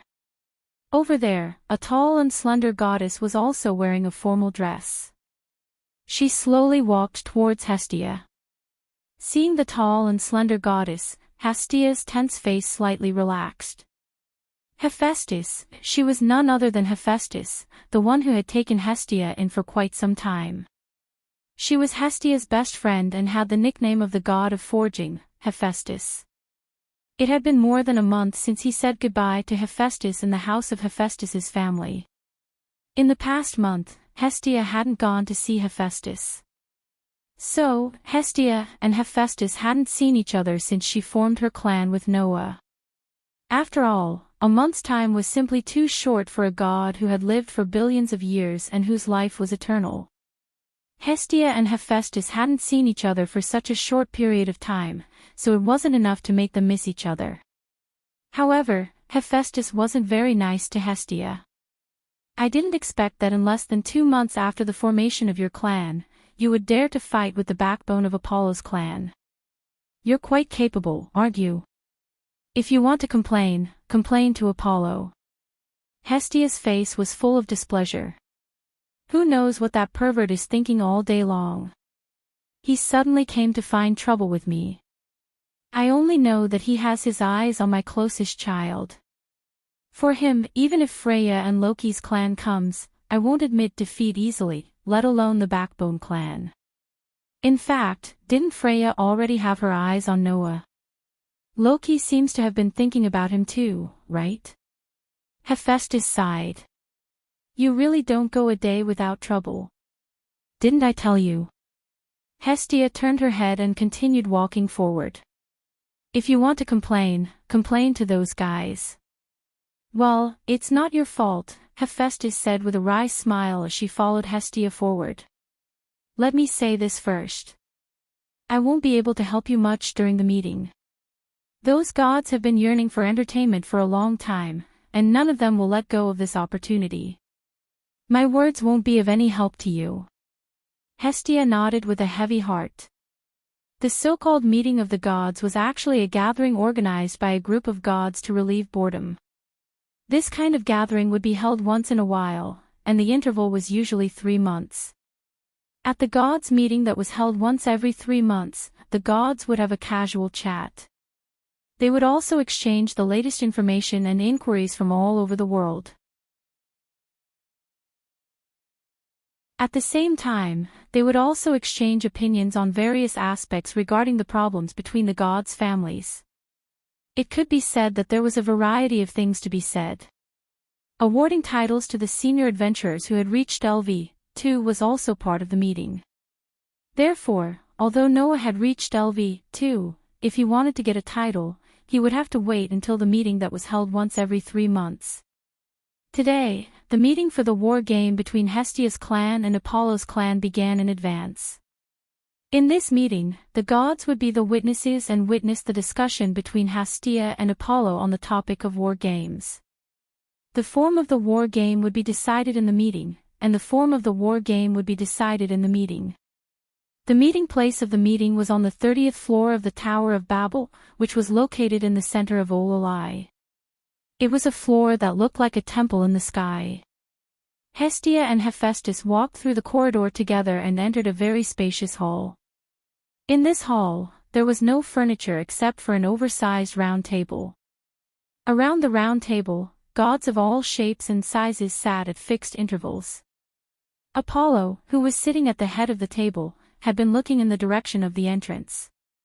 When he saw Hestia, he immediately showed a sunny smile. You're finally here, Hestia. Hestia's face immediately darkened. Hestia's disgust for Apollo, who wanted to steal Noah by using underhanded means, had already reached its peak. On the contrary, the gods who were watching the fun were very enthusiastic. Oh, the lowly goddess is also here. Then, can we start the discussion about the war game? Hurry up. I can't wait to see the fun. Hey, don't say what's on your mind. It should be serious here. Hestia and Hephaestus sat down in silence under the laughter of the gods who wanted to make a bigger fuss out of this matter. Let's make it clear first, Apollo said directly. If I win, I only want Noah Dole. You're so direct. Hestia did not hide her astonishment at all. Undoubtedly, you've been taught a lesson by Noah, and you're still thinking about him. Noah had not only exposed Apollo's underhanded means one by one in front of all the gods and people of Ololai, but he had also degraded Apollo in public. If it were any other god with a stronger sense of self-esteem, they would have long exploded in anger and wanted to teach Noah a lesson. However, Apollo did not change his mind. He did not even seem to mind at all. You don't understand, Hestia. The more difficult it is to get something, the more precious it is. The more naughty the child is, the cuter it is. I've seen the rebellious child many times. It's nothing. After all, many of Apollo's family members have been pursued by Apollo using all kinds of pestering methods.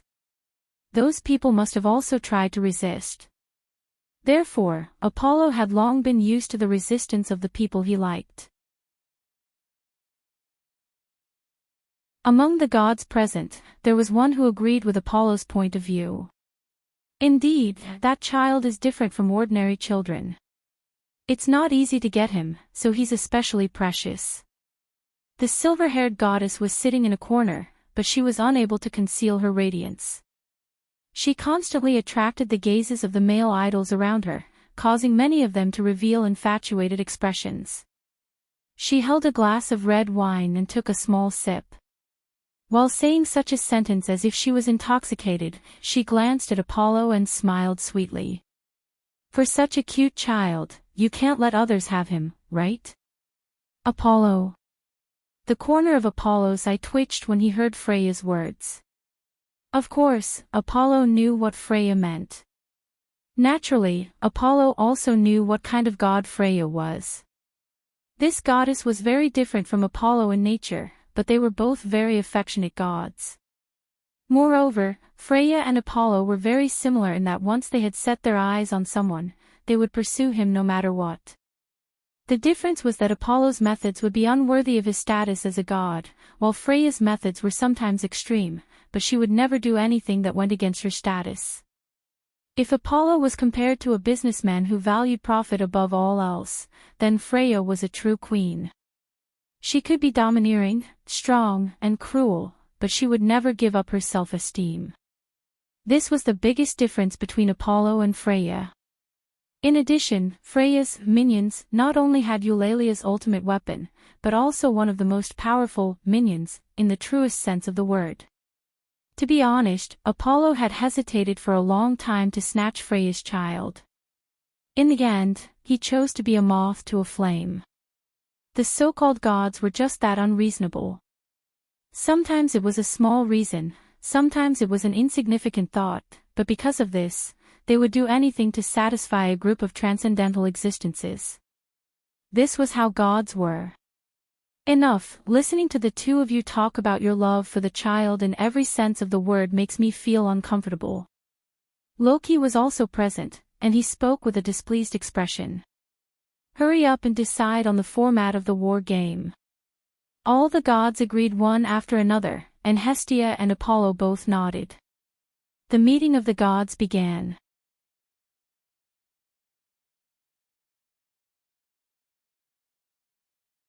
Chapter 896. I propose that the war game be a one-on-one duel, and the two of us will choose a member of our clan to decide the winner. What do you think? As soon as the meeting started, Hestia did not hesitate to put forward her idea, and even incited the gods around her.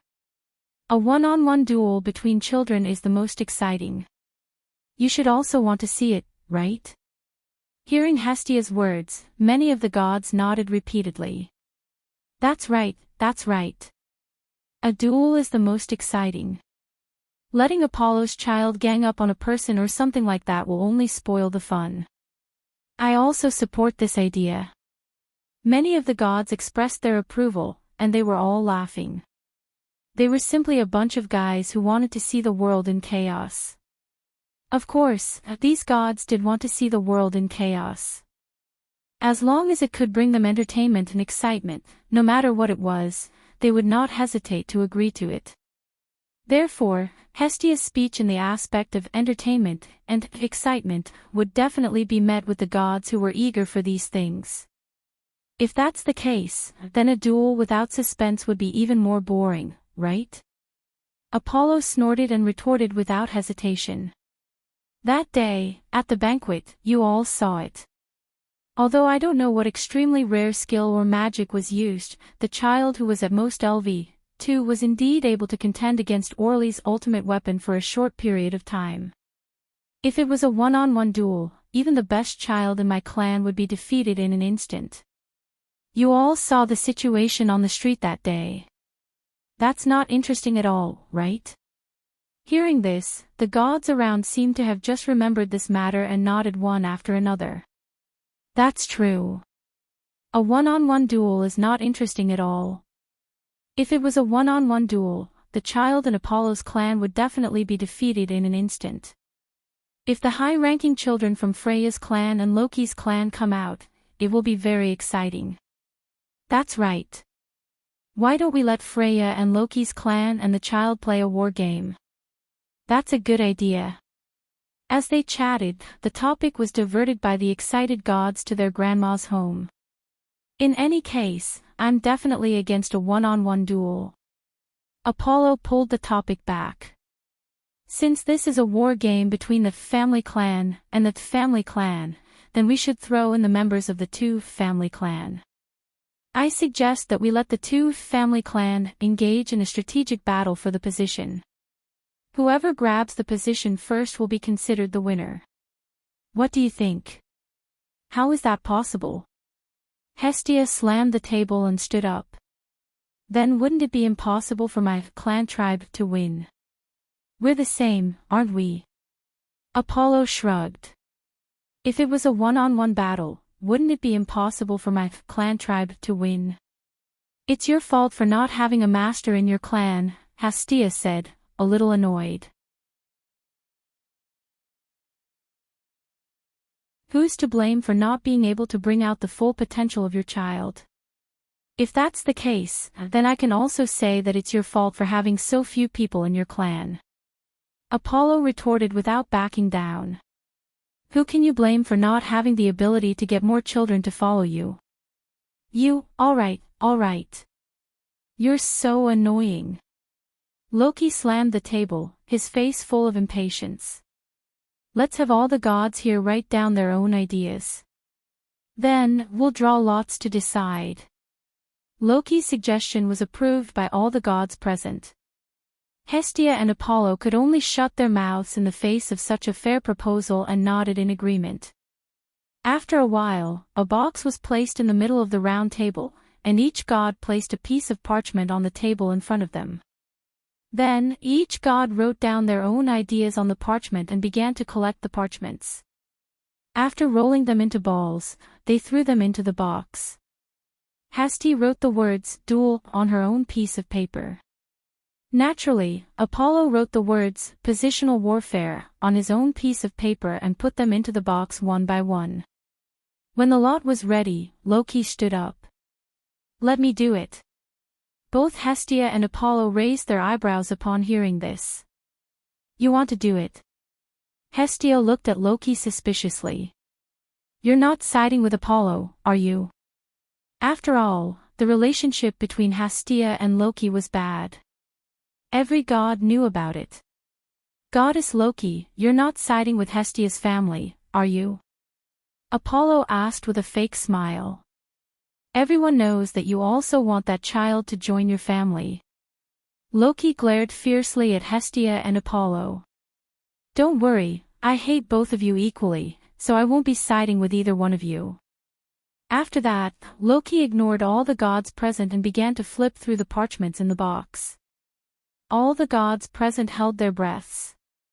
Under the watchful eyes of all the gods, Loki took out a piece of parchment from the box. After glancing at the contents, he smacked his lips and threw the parchment on the table. On the crumpled parchment, there were 3 words written clearly. Siege War. Hestia's childish but cute face immediately darkened. Ha ha ha ha. Apollo laughed out loud. He was very proud of himself. This is a sacred and fair decision of drawing lots. Hestia. You can't go against it. Although there was no positional battle, which Apollo wanted to see the most, it was still very advantageous for Apollo if it was a siege war. After all, in a siege war, whether it was attacking or defending, it required a large number of soldiers. In this regard, Apollo had a big advantage. How about this? Hestia's family will be the one to attack, Apollo said with a happy smile. No matter what, a family with only 2 people can't defend the city, right? Hestia bit her lip, but she could only accept the result. Since the method has been decided, let's decide on the date. Rocky announced in a businesslike manner without any mercy. We've already completed the guild's application, and will inform them of the details. Considering that the guild still needs to prepare a site for the city, we estimate that it'll take at least 3 days. Hence, we've decided to set the official date for 3 days from now. No objections. No objections. No objections. Of course, no objections. One by one, the gods voiced their opinions. When Freya, who had been drinking wine in silence, said something, she slowly put down the wine glass in her hand on the table, her smile never changing. No objections. Everyone agreed. Hestia, Apollo said with a smile on his face. In these 3 days, you have to help me take care of that child. Hestia just snorted, got up, and walked out without hesitation. Hephaestus had no choice but to follow her. After Hestia and Hephaestus left, the gods in the room started to leave as well. Loki, who was still sitting in his seat, ignored Apollo who was walking out and spoke to another goddess who was also sitting in her seat. Are you just going to watch that pervert touch the girl you like? Then what about you? Freya's expression changed as she asked. Don't you like that child very much? I only like his talent, but you like the child himself, don't you? Loki curled his lips. That's the object of your affection, and you just watch someone else get him. That's not your style. You said it yourself, it's only under the condition that someone else gets him. Freya raised her wine glass and looked at the dark red liquid in the glass. Her face curved into a seductive smile. How could a guy like Apollo get his hands on a child who could resist my charm and drive me crazy? Lucian thought to himself. Loki did not say anything else. This attitude proved that Loki and Freya had the same idea. Those members who haven't even reached LV, for want to fight against the child that even Finn can't see through, and Riveria said is very incredible. Loki looked at Apollo's back with pity. How shallow.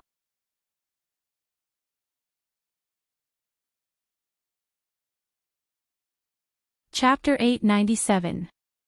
Siege Battle. On the other hand, Noah rubbed his chin and smiled after Hestia brought back the war game that was decided by the Gods' Council. That's good. Good.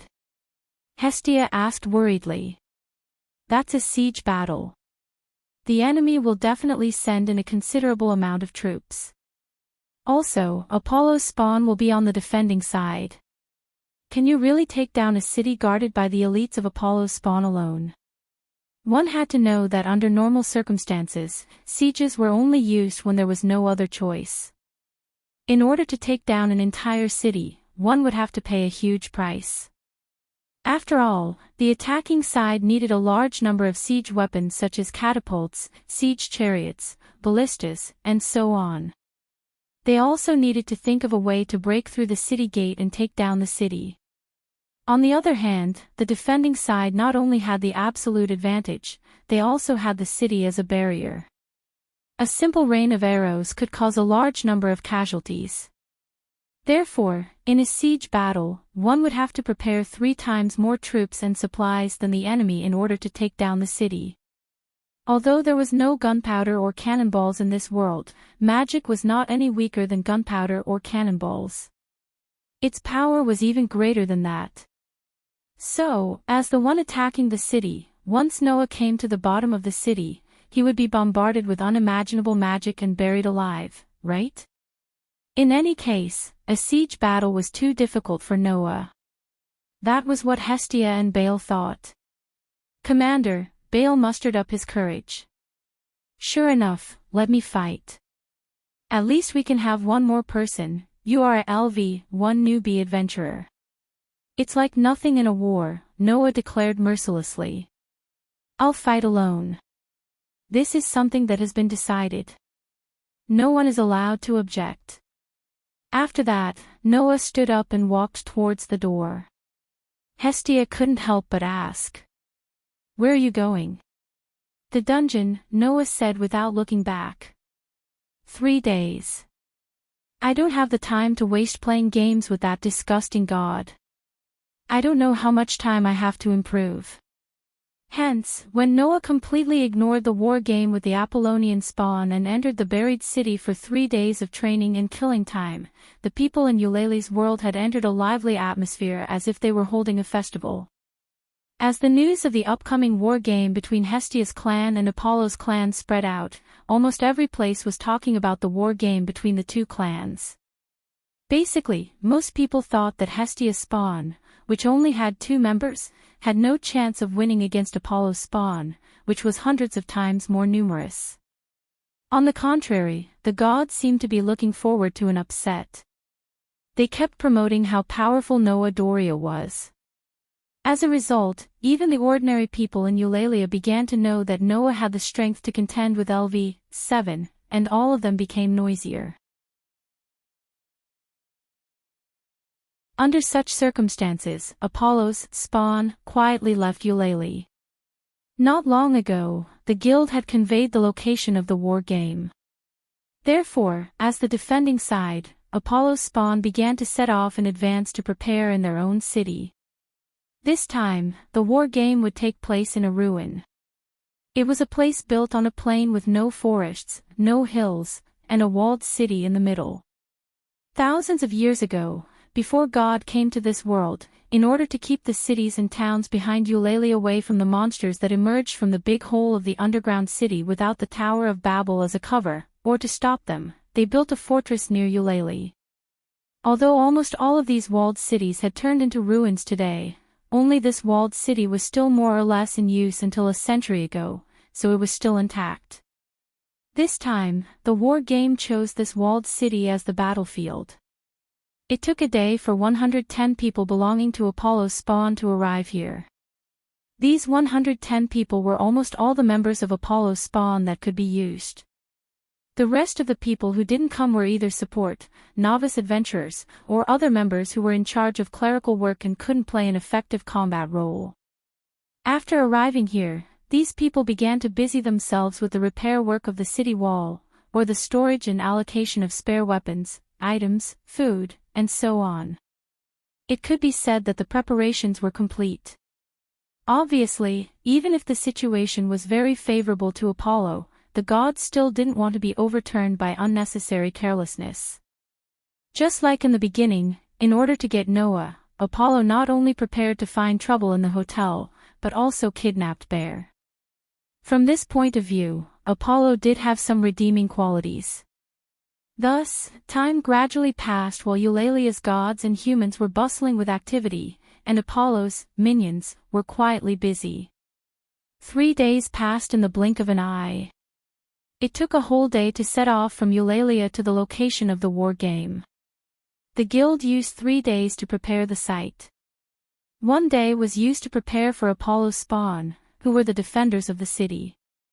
Therefore, 2 days after the end of the gods' assembly, Apollo's spawn set off. As for the attackers, Hestia's spawn could only set off after 3 days. Plus the 1 day it took to move, the real war game actually took 4 days to start. On this day, Noah left Eulalia early in the morning and went outside.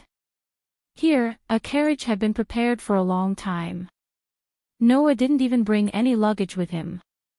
He wore casual clothes and went to the city gate built on the city wall. He stopped in front of the carriage that was responsible for taking him to the war game stage. Hestia and Bear were also here. Seeing Noah stop in front of the carriage, Hestia looked up and looked at Noah. There was no worry in her eyes, only trust. "I'll wait for you here." "Okay." Noah nodded and looked at Bear with a smile. "I'll leave Hestia to you." "Yes."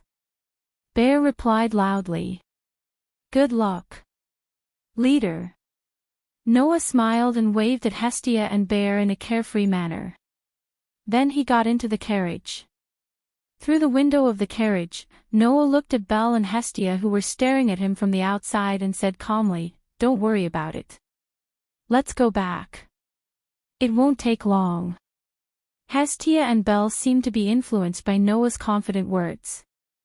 Their expressions softened a lot. After nodding heavily, they turned around and returned to Eulalia without hesitation. Soon, the wheels of the carriage started to turn slowly. Accompanied by the neighing of the horses, the carriage gradually sped up, gradually moving towards its destination. Looking at the scenery outside the window that was gradually moving backward, Noah let go of the curtains and leaned against the carriage, holding a piece of paper in his hand. On this piece of paper was the information recorded. Noah Dole LV. 2 Strength, SSS, 1307, Durability, SSS, 1310, Dexterity, SSS, 1308, Agility, SSS, 1318, Magic, SSS, 1300, Mystery, Magic, Skill Frowny Face Protection from the World, a permanent skill. It was equivalent to luck.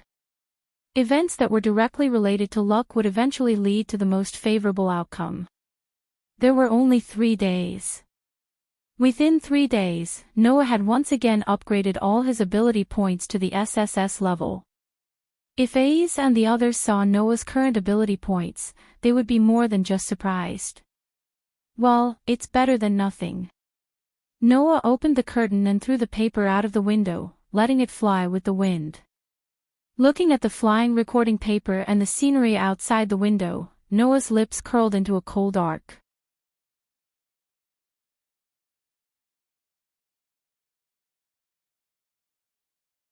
Chapter 898.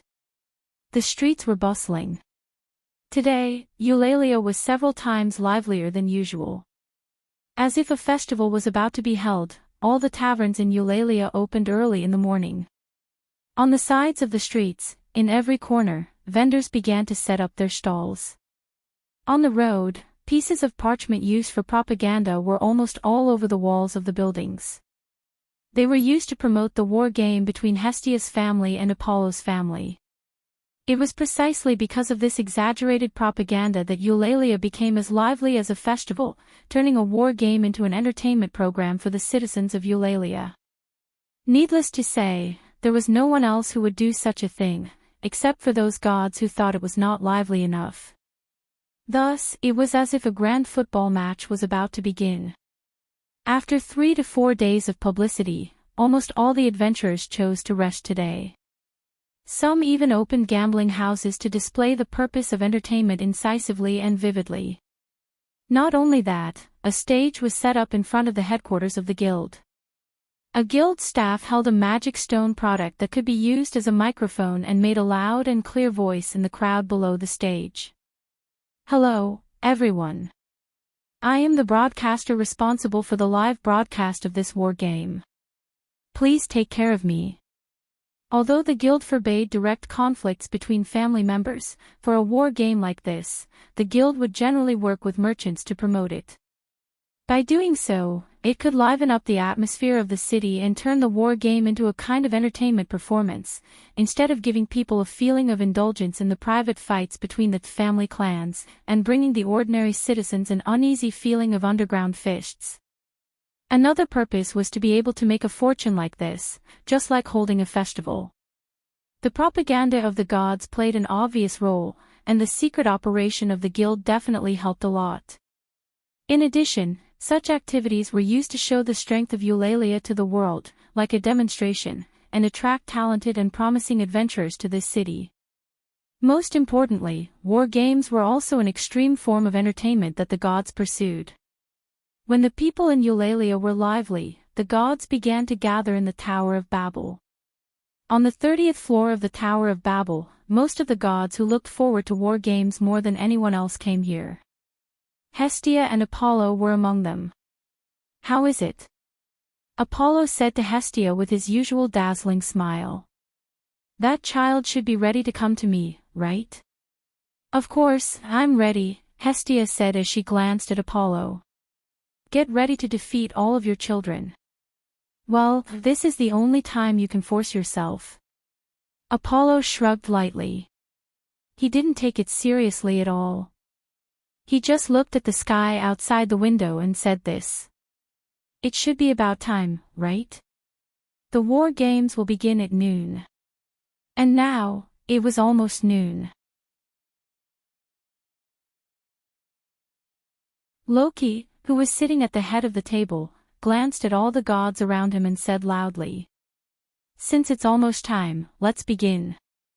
"All right." All the gods in Eulalia responded in unison. Then, they reached out their hands and snapped their fingers. But at this very moment, Wang! In Eulalia's world, whether it was the tavern, the street corner, or the front of the guild headquarters, many projection-like screens suddenly appeared in the air. On the screen, a city was reflected on it. That was the city that Apollo's minions were guarding. Wow! The countless round screens that appeared in every corner of the city caused a commotion in the sky above the city. Such an incredible thing could only be done by a god. In the lower realm, the gods had set a rule that they could never use the power of a god. If a god was found to be using the power of a god in the lower realm, that god would be sent back to the heavens. However, there were exceptions to everything. In the lower realm, the only power of a god that was allowed to be used was the ability called God's Mirror, which was similar to clairvoyance. This ability could broadcast everything that happened in a place that the gods wanted to see, no matter how far away it was. In order to allow the gods to enjoy the activities planned in the lower realm, this was the only exception that was allowed to be used. Of course, it could only be used when entertainment and activities such as war games were taking place. Otherwise, if it was used in private without permission, it would be banned. With this ability, even if it was far away from the war game, the people in Eulalia could see the whole process. Therefore, when the citizens began to clamor, the broadcaster in front of the guild headquarters began to explain. This time, the war game will be carried out by Hestia's family and Apollo's family. It will be a siege battle. First, we can see that the members of Apollo's family are ready in the city. Next, although it's hard to believe, I have to tell you that Hestia's family is only going to send one member out. So, where is this Noah Doria who has been rumored to be a god during this period of time? The bell announcing the start of the war is about to ring. The broadcaster's tone was very excited, and it brought everyone's emotions to the peak. Until, at a certain moment, the sound of a huge bell suddenly rang out. Clang! Accompanied by such a loud bell, the live broadcaster announced loudly. I announce. The war game belongs to Hestia's family and Apollo's family. It officially begins. Oh! Cheers that resounded through the sky rushed into the sky. On the other side, in a city far away from the Great Wall, the handsome human young man, Yacentos, sat on a throne in the middle of the city. Through the window, he looked at the city that was filled with members of his guild. The war was in the form of a siege war. The war would last for 3 days. As long as Yacentos, the general, could survive these 3 days or make the only member of the enemy, Noah Doria, unable to fight, it would be the victory of Apollo's family. However, if Noah broke into the city and defeated Yacentos, the leader of Hestia's family, it would be the victory of Hestia's family. In this situation, Yacentos looked out of the window with a gloomy expression filled with hatred. It's obvious that that guy won't break into the city openly. He will definitely choose to sneak in, find me, and kick me off the throne to win, right? Because of this reason, Yacintos gathered almost half of the members of his family tribe around him, and the rest were all patrolling the city. It could be said that the city was heavily guarded. This city was actually quite big. Originally, this was a fortress that was not enough to defend with 110 people. Therefore, Yacintos' arrangement reduced the number of soldiers in the city by half, and the number of soldiers in the city became even more insufficient. It doesn't matter. Anyway, that guy will definitely come here. Yacentos clenched his hand that was on the armrest of the throne, and his handsome face was twisted. When you come here, I will make you pay for the humiliation from a few days ago. Yacentos admired Apollo very much. From the beginning, Yacentos was full of jealousy and hatred toward Noah, who was favored by Apollo. This was the reason why Yacentos didn't hesitate to kill Abel as soon as he found an opportunity. Unfortunately, Yacentos's strength was only worth a kick from Noah. Recalling the embarrassment and humiliation that day, the hatred in Yacentos's heart began to boil. "I won't let you go. I will never let you go, Noah Doria." At this moment, an instinctive sense of crisis suddenly appeared in Yacentos's mind, and his expression froze. "Leader!" A member of the group suddenly pointed outside and shouted with a face full of shock. "There!" Yacentos looked outside almost subconsciously. Then, Yacentos saw it. The originally clear sky suddenly seemed to be boiling, and a layer of dark clouds suddenly rolled up, like a whirlpool madly rolling up. What happened?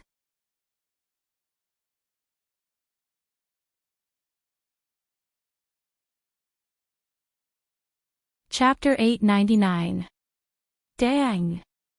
When the bell that announced the start of the war game rang from an unknown direction and spread throughout the ancient ruins, unlike Eulalie, who was excited, the members of the Apollo family who were acting as soldiers in the city at the center of the battlefield felt their hearts skip a beat.